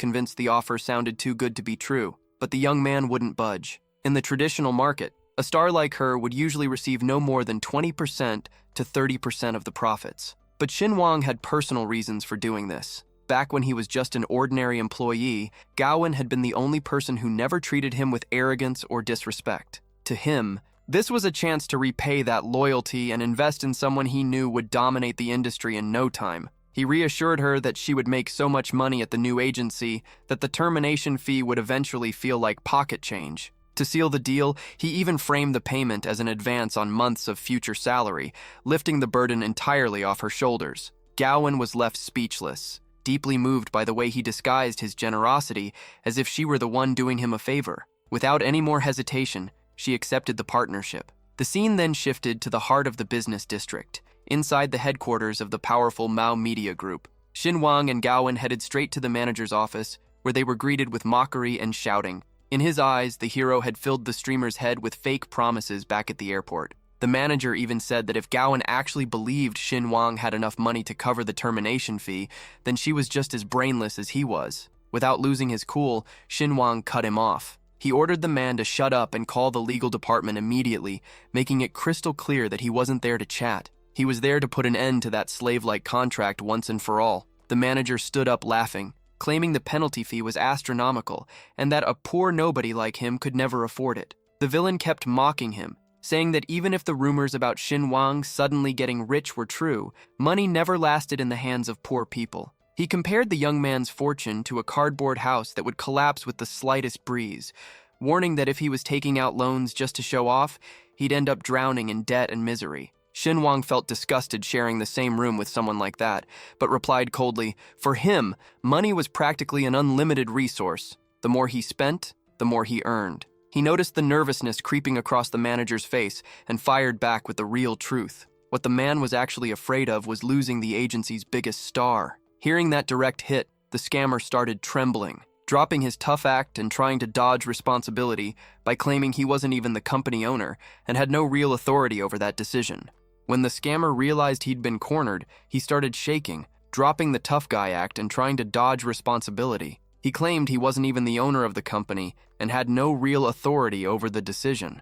Xin Wang stayed completely calm. Threats meant nothing to him, and it was obvious the manager had been abusing his position to pressure people into humiliating situations, leaving everyone around him intimidated. Losing his composure, the technician exploded in anger, shouting that no one would ever humiliate him, reminding everyone that the protagonist used to be nothing more than an obedient subordinate. But the hero wasn't about to let it slide. He fired back, pointing out that the employment contract was still legally valid and that any insults or defamation could lead to a lawsuit. He specifically mentioned clauses that prohibited the company from spreading false information about employees even after they had left. Hours later, the tension shifted to the conference room. The paperwork for the streamer's termination sat on the table, needing only one final signature. Despite the fear written all over her face, Gowan stood firm and signed the document. The manager, unable to believe it, mocked her decision, saying it was crazy to throw away a stable career for someone who had simply gotten lucky with money. Standing her ground, the young woman made it clear that her decisions were hers alone now. With the contract officially terminated, the businessman kept up his mocking attitude. He demanded an exact deadline for the massive penalty payment, suggesting that Xin Wang was just fooling the girl and dragging her into impossible debt. The stage was set for the final showdown over the settlement. The contract was finalized, and the hero didn't flinch at the manager's impatience. In a cold tone, he casually revealed that the payment had already gone through. Tens of millions of yuan had hit the company's account in the blink of an eye. Speaking with absolute authority, he told the scammer to check the balance and keep his mouth shut. While the former boss struggled to process the shock, Xin Wang walked toward the window. He admired the panoramic view from the top of the building, complimented the architecture, and then called Mr. Ho to wrap up the final details. His revenge was complete, and the system even rewarded him with a staggering 99 million yuan bonus for the move. As they were leaving, the pair were stopped by someone calling out to them. It was an old acquaintance, surprised by the unexpected encounter. With a hint of bitterness, she mentioned hearing about Gowan's firing and implied they'd probably never cross paths again. Xin Wang didn't let the jab slide. Pointing to the building directly across the street, he announced that his new office would be there and casually invited her to lunch anytime. The revelation hit like a knockout punch. The woman stood speechless, trying to process the young man's meteoric rise. Right in the middle of the awkward moment, Xin Wang's phone rang. It was an urgent call confirming that all the paperwork for his new property was complete. The caller only needed to know when the new owner would stop by to pick up the keys to his empire. everything was finally in order. Xin Wang had been so focused on his next moves that he had almost forgotten he now owned a home of his own, even laughing at himself for the oversight. With the loose ends tied up, he made sure Gowan could travel and rest without worrying about anything. His new business partner agreed enthusiastically, still amazed at how effortlessly he had paid off her contract penalty. News of Xin Wang's rise started spreading quickly. The red-haired acquaintance could barely hide her disbelief. To her, it seemed impossible that the guy who used to handle the dirty work around the office had suddenly become a billionaire overnight. The saying proved true. Appearances can be deceiving, and he was living proof of it. Meanwhile, at one of the city's luxury real estate agencies, the atmosphere was tense. An ultra-high-profile client was about to arrive, and the manager demanded absolute perfection from the staff to protect the company's reputation. Nobody could afford to mess up in front of someone with that kind of wealth. The supervisor gathered all the employees, ordering them to clean up their uniforms and line up at the main entrance for a flawless welcome. The mysterious Mr. Han had just purchased a mansion straight out of a movie and deserved royal treatment. Nervous about making a mistake, one of the receptionists even asked for a photo of the buyer, worried she might accidentally mistake the major investor for an ordinary visitor. The manager only smirked confidently, saying the buyer was a financial tycoon so powerful that his presence would be impossible to miss. According to him, people at that level practically radiate luxury, so no one would ever confuse him with some random nobody. To make sure everything was perfect, he ordered a full, deep cleaning of the office, making sure not even a speck of dust remained to bother the wealthy client. While the staff prepared to welcome a luxury convoy, an ordinary taxi pulled up outside. Out stepped Xin Wang, ready to finalize yet another investment. Looking at the building, he understood why the company dominated the real estate market,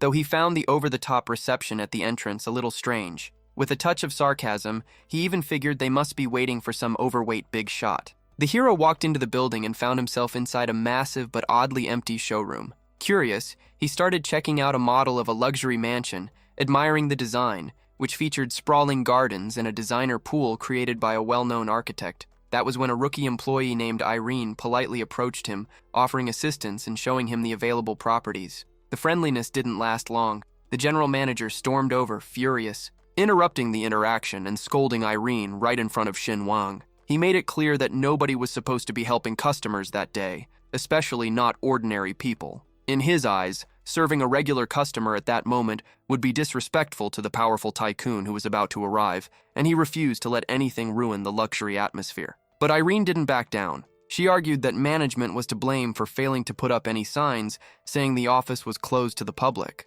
Losing his patience, the manager called her incompetent and decided to handle the problem himself. To him, it was outrageous that a guy who looked like he didn't even have a dollar to his name would dare walk into a luxury real estate office. The boss walked over with pure arrogance, snapping that broke people loved wandering in just to stare at model homes and waste everyone's time. He made himself crystal clear. If Xin Wang wasn't there to buy something, he needed to disappear immediately. Stunned by the disrespect, Xin Wang asked if he had heard him right, but the manager ignored him and ordered Irene to throw the problem customer out before the real VIP arrived. The hero was left speechless, getting kicked out before he had even said a word. The villain, completely unfiltered, mocked him by saying properties there cost 300,000 yen per square meter and that Xin Wang didn't even look like someone who could afford the cab ride there. Furious over the terrible service and blatant prejudice, Xin Wang called out the company's disgusting attitude, but the manager didn't care. In his mind,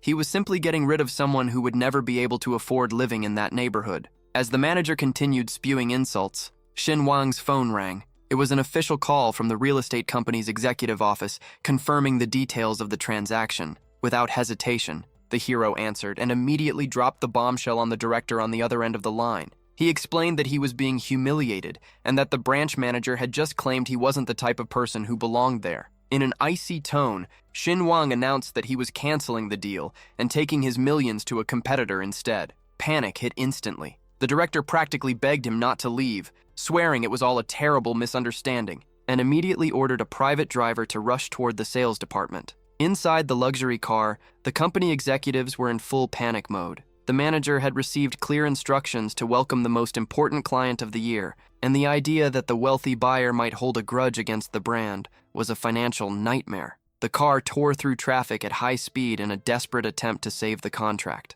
Meanwhile, back at the office, the manager kept acting like a complete idiot. Completely unaware that upper management was racing there because of him, he maintained his smug grin and kept insisting that Shin Wang leave immediately, terrified that the poor guy would ruin the atmosphere for the tycoon he still believed was about to arrive. The manager spiraled completely out of control. Assuming the man on the phone was just another unwanted visitor, he took all his frustration out on Irene. Grabbing the employee by the ear, he yelled that beauty meant nothing if she kept bringing in problem customers who offended real millionaires. Fighting back tears, the girl tried to explain that she was only doing her job, but he ignored her completely. Then the villain turned on Shin Wang. Shoving him, he called the hero a loser and threatened to physically throw him out if he didn't disappear immediately. At that exact moment, the company executives stormed into the office. Trying to save himself, the manager forced a smile at the woman who had just arrived, claiming he was simply handling a small misunderstanding involving an intruder. The executive didn't even look at him.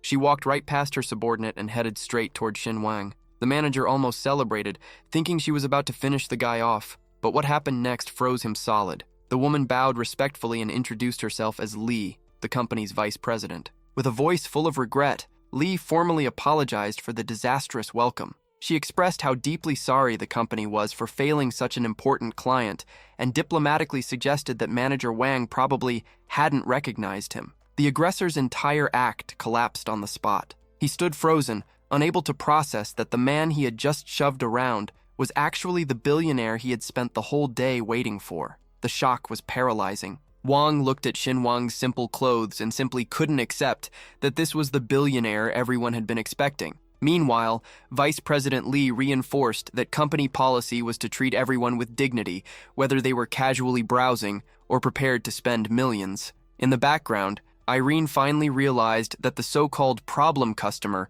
was actually the VIP who would save the company's monthly targets. Lee's patience finally ran out. She tore into the manager, reminding him that she had warned him countless times never to judge people based on appearance. Feeling the ground disappear beneath him, Wang realized his luxury career was over. The firing hit him like a truck. The executive announced he was done, calling him nothing more than a mediocre employee who acted superior while selling houses that didn't even belong to him. Desperate and completely stripped of dignity, the man with glasses broke down. He dropped to his knees and started crying, desperately appealing to emotion. He unloaded a long list of problems: a large family, car debt, overdue mortgage payments, and even a sick daughter who relied on expensive medication. But Mrs. Lee wasn't buying the performance. She already knew his history and understood that he constantly used those excuses to cling to his position. As far as she was concerned, the rules were simple. Respect for customers was non-negotiable. Business was business, and Wang's behavior had crossed every acceptable line.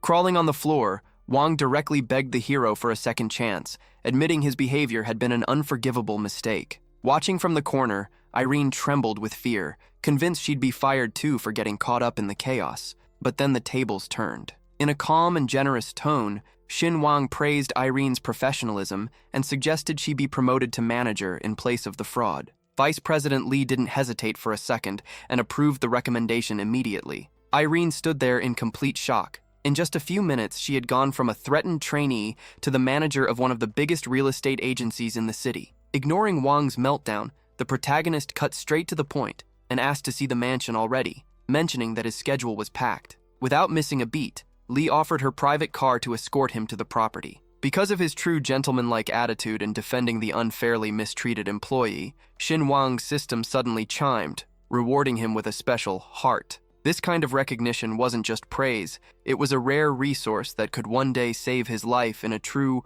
life-or-death situation. Moments later, they arrived at the gates of the property. The luxury was overwhelming. A full staff was already waiting for him in the courtyard. To guarantee his peace of mind, the mansion came with 24/7 armed security and a team of 5 housekeepers dedicated exclusively to maintaining comfort and order inside the billionaire's new sanctuary. The mansion's entrance featured facial recognition technology that automatically opened the gates, adding even more impact to the property's already jaw-dropping appearance. Even while trying to stay composed, Shin Wang felt slightly overwhelmed by the level of luxury surrounding him. He knew that if he lost control for even a second, he'd end up looking like a starstruck tourist standing inside a 300 million yuan estate. The vice president handed him an executive briefcase containing all the ownership documents.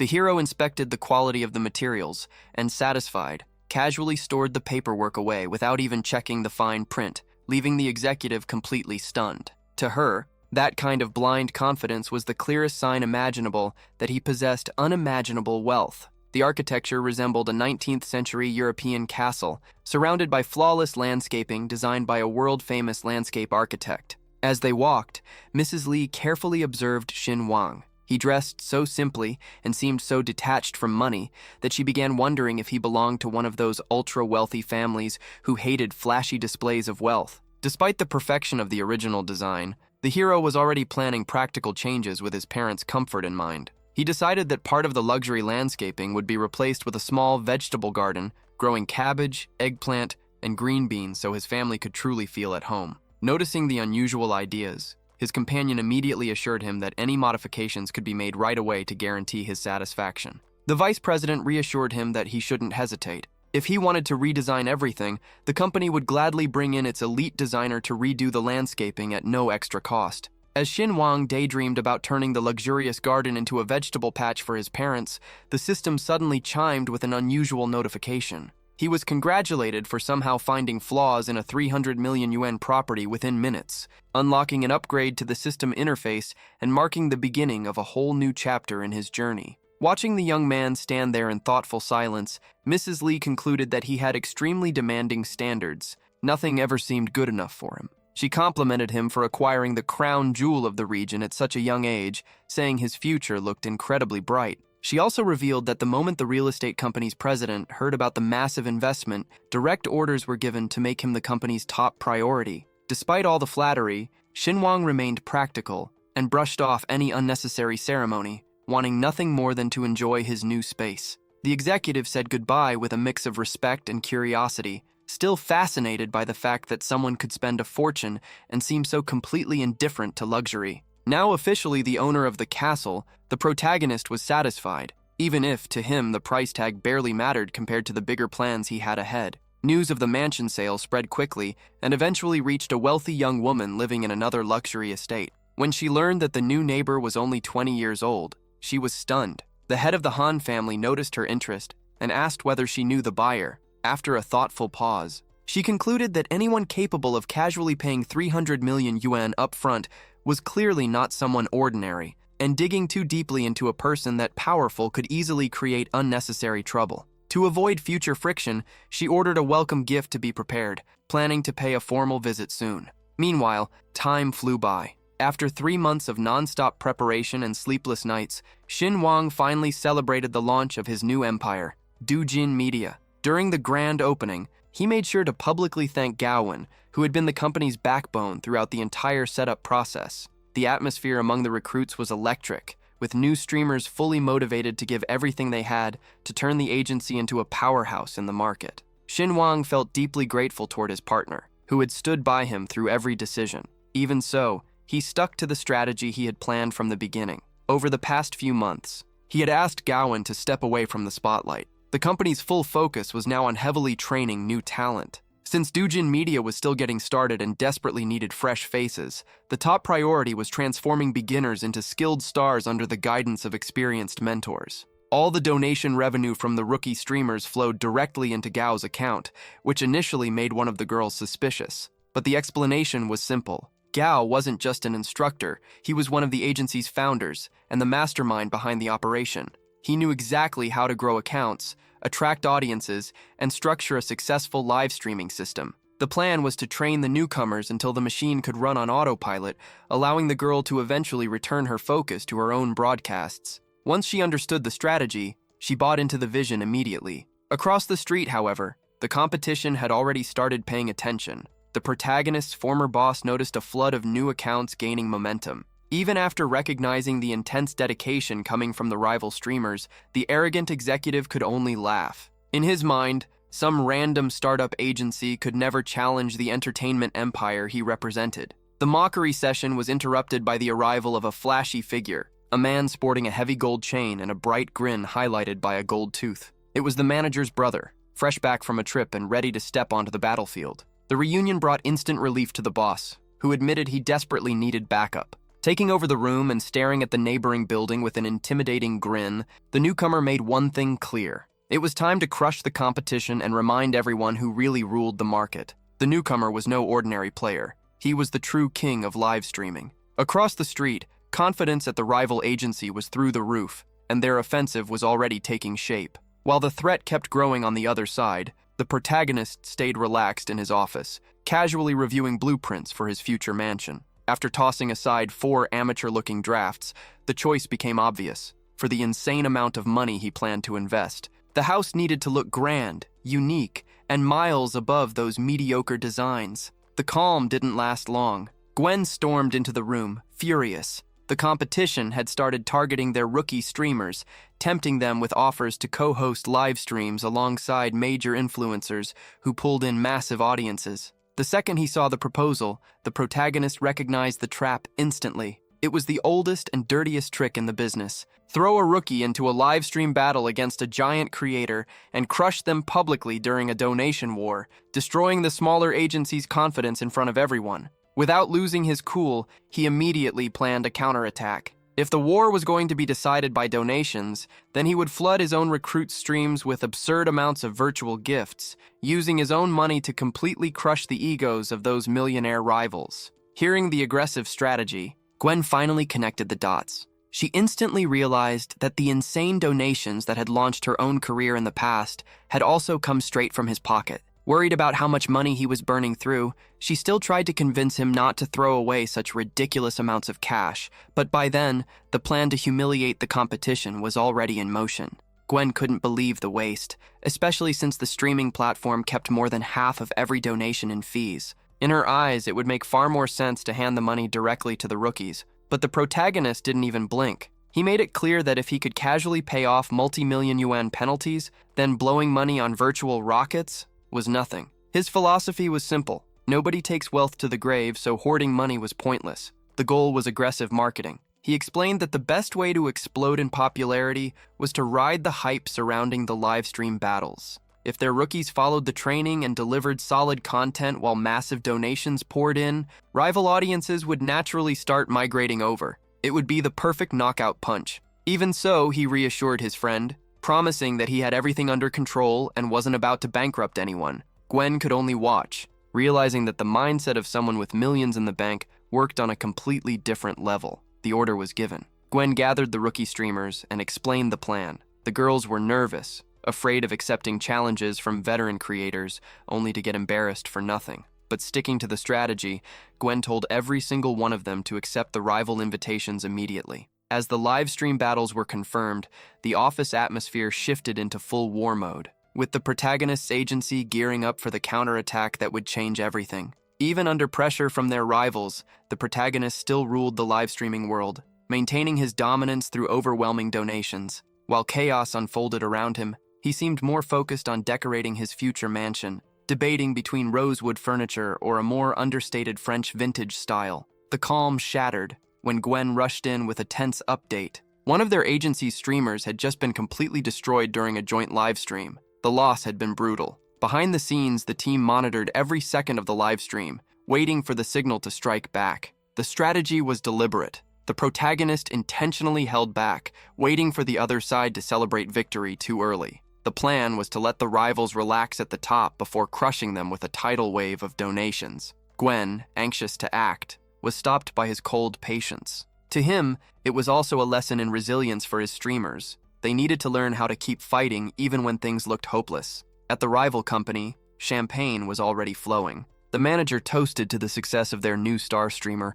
who was making serious money and seemed to have filled the void left by Gwen. But his brother, the flashy guy with the gold tooth, wasn't nearly as impressed. In his eyes, crushing some tiny unknown agency wasn't worth celebrating. Even after pocketing millions from contract penalties, he still felt uneasy, like the victory had come way too easily. The celebration at the rival company quickly turned sour. The flashy brother got a tip from a client revealing that Gwen wasn't unemployed at all. She was actually working for the brand new agency right across the street. Furious, he turned on the manager, demanding an explanation for how they had let talent of her level strengthen the competition. Trying to save himself, the manager came up with a pathetic excuse. claiming Gwen only managed to pay off her massive contract penalty because she found some rich sponsor, a naive kid who thought money alone could buy the top spot in the streaming industry. Their arrogance didn't last much longer. A staff member burst into the room yelling, interrupting their smug conversation about guaranteed victory. The panic was justified.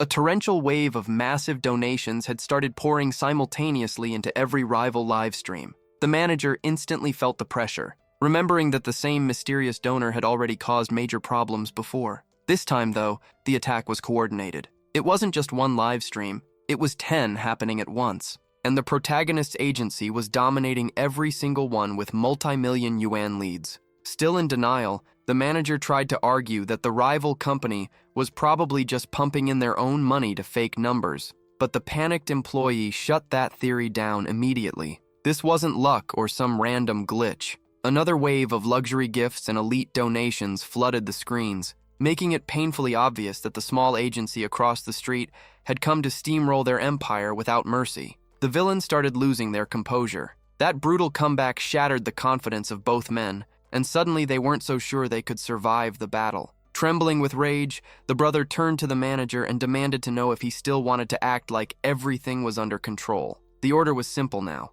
They had to win this war no matter the cost. Meanwhile, the protagonist never stopped pressing the donation button. He kept throwing around absurd amounts of money, sums an average person would spend an entire lifetime trying to earn. Gwen watched in complete disbelief, unable to understand why he was still spending so much when victory was already guaranteed. Smiling, he completely obliterated the rival's score bar, casually commenting that the rookies needed to experience what the true top of the live streaming world looked like. Gwen was completely stunned. Even during her peak years as a top streamer, she had never seen that much money moving around at once. Realizing his friend was losing focus, the young man told her to calm down. He reminded her that the bigger goal wasn't just winning one battle, it was building an unstoppable empire. Total dominance was the objective, and this was only the beginning. After the humiliating defeat, the rival streamers were forced to honor the bet. They had to remove their former agency's name from their profiles and continue as independent creators. While Gwen went off to congratulate the team on their overwhelming success,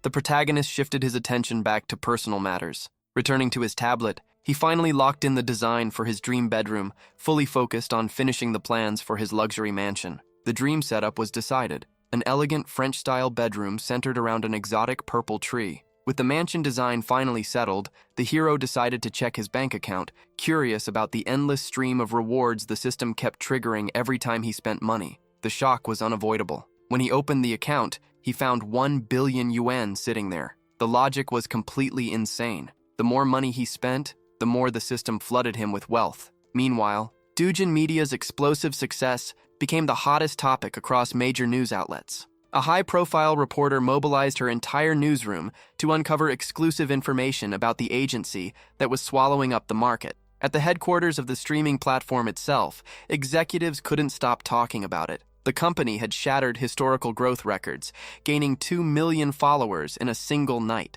It was an unprecedented phenomenon. The agency's rising stars, despite being completely exhausted from the brutal workload, were glowing with excitement. They approached the boss and shared what it felt like going up against the giants of the industry. Their initial fear had transformed into the thrill of total domination. Keeping an eye on the massive wave of donations they had received, the girls eagerly waited for their payouts. Without wasting time, the protagonist immediately began transferring each streamer's agreed share, honoring every promise. Right in the middle of it, the system sent him praise for his behavior and rewarded him with 500 yuan. For someone sitting on 1 billion, the tiny bonus felt like a joke, leaving him completely unimpressed. Things had officially become ridiculous, and that laughably small reward from the system felt borderline insulting. Gwen watched the success unfold from the front row, overwhelmed with pride over the partnership they had built. She knew the support she received came from genuine loyalty. Meanwhile, the mood at the rival agency felt like a funeral.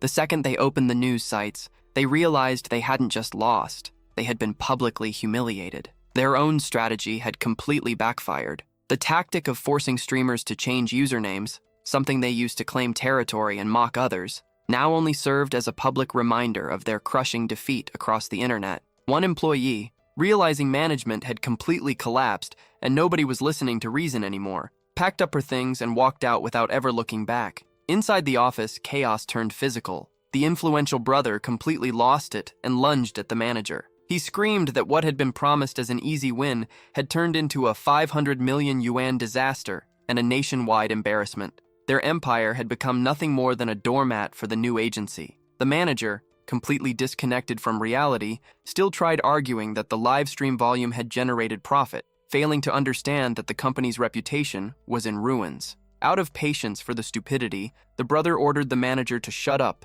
and turned his attention to Doujin Media's live streams. The girls dominated the screen, pulling in huge donations through choreographed performances. Regret hit him hard. If Gwen had still been on their team, a huge chunk of those millions would have been pouring into their accounts. The manager still tried to downplay the protagonist, insisting the mysterious donor was probably just some lucky nobody, but the brother had finally had enough of the excuses. Feeling the shame of destroying years of hard work in a single night, he didn't hesitate. He fired the manager on the spot, permanently ending their disastrous partnership. Back at agency headquarters, Gwen decided to clear things up. She had been obsessing over the insane amount of money moving around, and finally did the math. Out of the 500 million that came in, the company would only keep around 180 million after platform fees, not even counting the percentage going directly to the streamers. To her, the spending still seemed insane, but the protagonist dropped a bombshell that left her speechless. He hadn't even spent half that amount. In reality, he had only invested 200 million of his own money. The rest had come from organic viewers who got so caught up in the spectacle that they started throwing donations on their own. In the end, the campaign had been surprisingly cheap considering the amount of attention it generated. Gwen was left speechless when her friend casually referred to 200 million as pocket change. He reminded her that the media was already treating the event as something historic, the kind of momentum that normally took years and billions to achieve. The hero used the moment to praise Gwen's role in the company. He made it clear that she was the backbone of the agency, not just because of her talent, but because of her responsibility in training rookies and inspiring the entire team through her actions. In his eyes, the top was now within reach. And the plans didn't stop at live streaming. The next step was expanding the empire into talk shows and drama productions. Their conversation was interrupted by a phone call. It was the mansion renovation team with updates on the project. Not wanting to leave the details to chance, the protagonist decided to personally oversee the final touches to make sure everything turned out exactly the way he wanted. The call from the construction company shifted his focus completely. He needed to head home and make sure the mansion's finishing details came out perfect. Before leaving, he reminded Gwen that she could keep her agreed share of the profits. After all, the rookies' donations belonged to her as payment for mentoring them. His management philosophy was simple. Well-paid employees are happy and productive employees. Gwen couldn't argue with the logic and accepted the arrangement with a smile. When he arrived at the property, the place looked like a full construction zone. Stacks of cement and bricks covered the entrance, while workers customized one of the mansion's main rooms. The hero supervised everything closely, making it crystal clear that nobody was allowed to touch the structural walls. In the middle of the dust and noise, an unexpected visitor appeared. An elderly man with aristocratic posture and flawless manners, looking like he had stepped straight out of a period drama. The visitor introduced himself as a neighbor and, as high society etiquette demanded, brought a welcome gift: homemade products from his estate. The protagonist was impressed by the man's elegance, who carried the full aura of a high-class butler. At that moment, a quick thought crossed the young man's mind. He definitely needed to hire someone like that for his new luxurious lifestyle. Laughing at his own situation, the young man took off his gloves and apologized for looking dirty from the construction work, explaining that the house was still a complete mess. The butler, with flawless manners, apologized for the unexpected visit and made it clear that he was available for any needs or issues that might arise in the neighborhood. The hero instantly realized the level of the gated community he had moved into. If even the neighbor's staff carried themselves with that much class, he had truly entered the Millionaire's Club. The gift was on another level, an ornate gold and silver box containing wild mountain ginseng. The protagonist thanked him with a handshake, emphasizing that good neighbors should always support one another and promising to return the gesture once the dust from the renovation settled. By noon, exhaustion finally kicked in. After spending the entire morning working side by side with the construction crew, he finally stopped for a much-needed break. His rest was interrupted by a call from an old classmate. The high school reunion was happening the following weekend. The invitation came with a bonus. The girl he used to have a massive crush on would also be there. Back in the day, the hero had been the class punching bag, the guy everyone mocked as a bum, and invited only to humiliate. But the tables had turned. Without hesitation, he confirmed he would attend, leaving the classmate on the other end of the call stunned by his confidence. Meanwhile, in a luxurious mansion nearby, the butler was sharing his impressions with his employer. He was genuinely impressed by the new neighbor's attitude, emphasizing how polite the young man had been and how he hadn't shown the usual arrogance common among the wealthy. The highlight of the conversation was the detail that he had removed his dirty gloves before touching the gift. To the butler, the young man was someone worth keeping close, especially because of his humility and willingness to get his hands dirty working on his own house. The report, however, was cut short when the neighbor heard footsteps approaching and quickly turned to see who had arrived. The atmosphere at the neighboring mansion soured the moment an unwelcome guest barged in. The man didn't come alone. He brought a woman with him and had the audacity to stroll through the house like he owned the place. Ping Chao, visibly annoyed, confronted the intruder and demanded to know the reason for such an inconvenient visit. With a cynical smile, the man introduced the woman as the family's future daughter-in-law, claiming the two were deeply in love and about to make things official. Silly, the so-called fiancé, tried to put on a performance and burst into tears, appealing to everyone's emotions and asking them to leave. But the drama didn't work. Ping Chao, hardened by both business and life experience, wasn't buying the act. She made it clear that their presence was unwelcome and that the young man was risking his own family relationships with this kind of audacity. Playing innocent, the man tried to brush the situation off, saying his sister had always had a difficult personality and that it wasn't a big deal. That smug attitude was the final straw for Ping Chao. He even had the nerve to bring up their grandfather's will, reminding everyone that access to the inheritance depended on marriage and implying that his sister was simply jealous because he had made the first move. The response came in the form of a laugh dripping with contempt. The younger sister reminded him that, at 20 years old, marriage was the last thing on her priority list and that, unlike him, she wasn't desperate for money. She made it clear that she wouldn't allow any gold digger to get anywhere near the family fortune and that any decision about her future would ultimately require their grandfather's approval. The scene shifted to the entrance of a luxury restaurant. Gwen had a quick errand to deliver something to a client and would come back afterward to pick up the protagonist. She sped off in an expensive car, leaving the young man with the feeling that the day was about to be profitable. Looking to the side, he noticed he had become the center of attention for a group of young people staring at him curiously. One of the girls quickly recognized him. He was an old classmate. What shocked the group was the car he was driving, a Mercedes S-Class worth around 10 million yuan. His former classmates couldn't process it and immediately started gossiping, assuming he was being financially supported by some rich woman because they refused to believe he could have succeeded on his own. Without losing his composure, the hero decided to play along and asked if they were bitter because none of them had managed to find someone to bankroll a luxury lifestyle. The joke landed like a bomb, especially for one of the women who snapped back furiously while pretending she didn't care about money. But the protagonist knew her past well. He knew she had married a factory director purely for money after scheming to break him up with his ex-wife. As the tension grew, more cars started pulling up, bringing additional guests for the class reunion. The crowd got bigger, and the couple leading the mockery stepped out of their vehicle, ready to continue the drama. The arrival of another couple shifted everyone's attention. It was the same neighbor of the protagonist, now treated like an actual goddess by their former classmates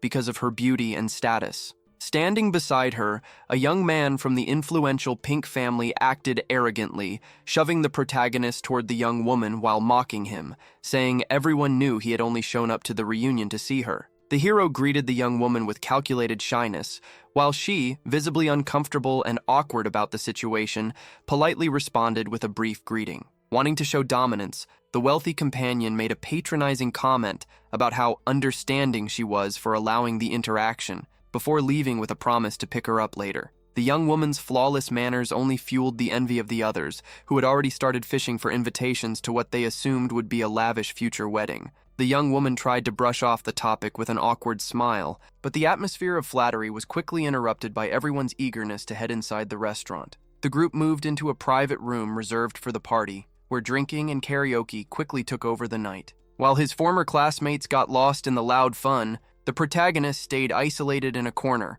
quietly watching the scene with obvious boredom, clearly feeling out of place in such a shallow celebration. The atmosphere of showing off soon reached another level. One of the guys casually mentioned that the economy had forced him to buy only an apartment in the most expensive area of the city, right across from City Hall. The The revelation left the group speechless, since any property in that neighborhood was worth tens of millions. Meanwhile, the women crowded around Silly, obsessing over her future as a luxury housewife and admiring the massive diamond ring on her finger. In her mind, everyone else's jealousy was simply the price of being born beautiful. While the shallow conversation dragged on, the protagonist received a notification on his phone. The renovation of one of his buildings had been completed. That was when he realized an absurd oversight. With all the chaos of his new business ventures, he had completely forgotten about the full building donation he had promised to a hospital. Noticing that he couldn't stop looking at his phone, his former classmates started mocking him. To them, he was obviously pretending to be busy just to hide how heartbroken he was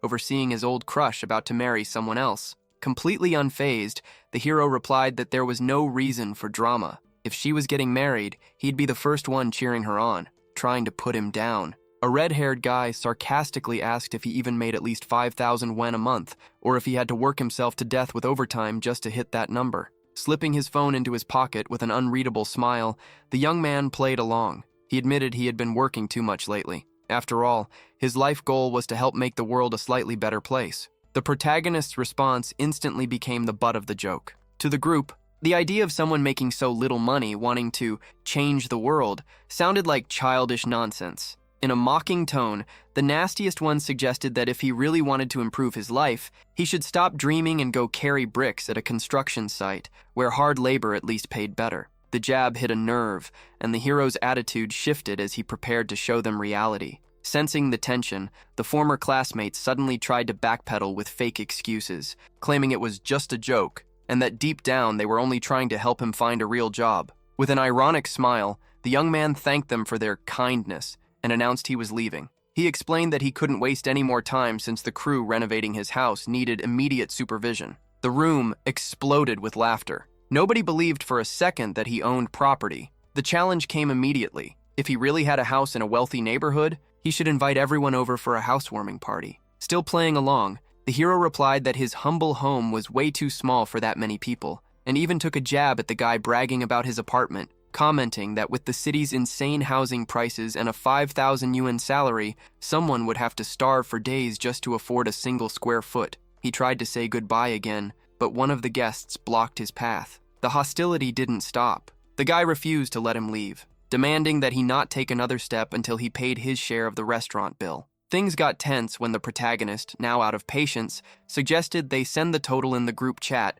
and he would pay his share later. The blonde woman wasn't having it. She started mocking him, saying nobody uncorked expensive wine at a restaurant like that just to let someone sneak out without paying. To end the argument, the young man pulled out his phone and showed proof of a 10,000 yuan transfer he had made on the spot. Instead of backing off, his former classmates doubled down on the ridicule. To them, the gesture only proved he was still the same cheap loser he had always been, claiming he had probably spent forever saving up those 10,000 yuan just for one flashy moment in front of the group. One of the girls added another jab, saying the final bill would cost way more than that, and his little show-off moment meant nothing. That was when Silly stepped in with what looked like a mercy move disguised as kindness. She announced that she would cover his share. The group applauded the generosity of their goddess, but the intention was obvious, to humiliate him publicly by treating him like some pitiful charity case. The hero, who hadn't forgotten that she was the same person who used to call him a beggar and useless behind his back,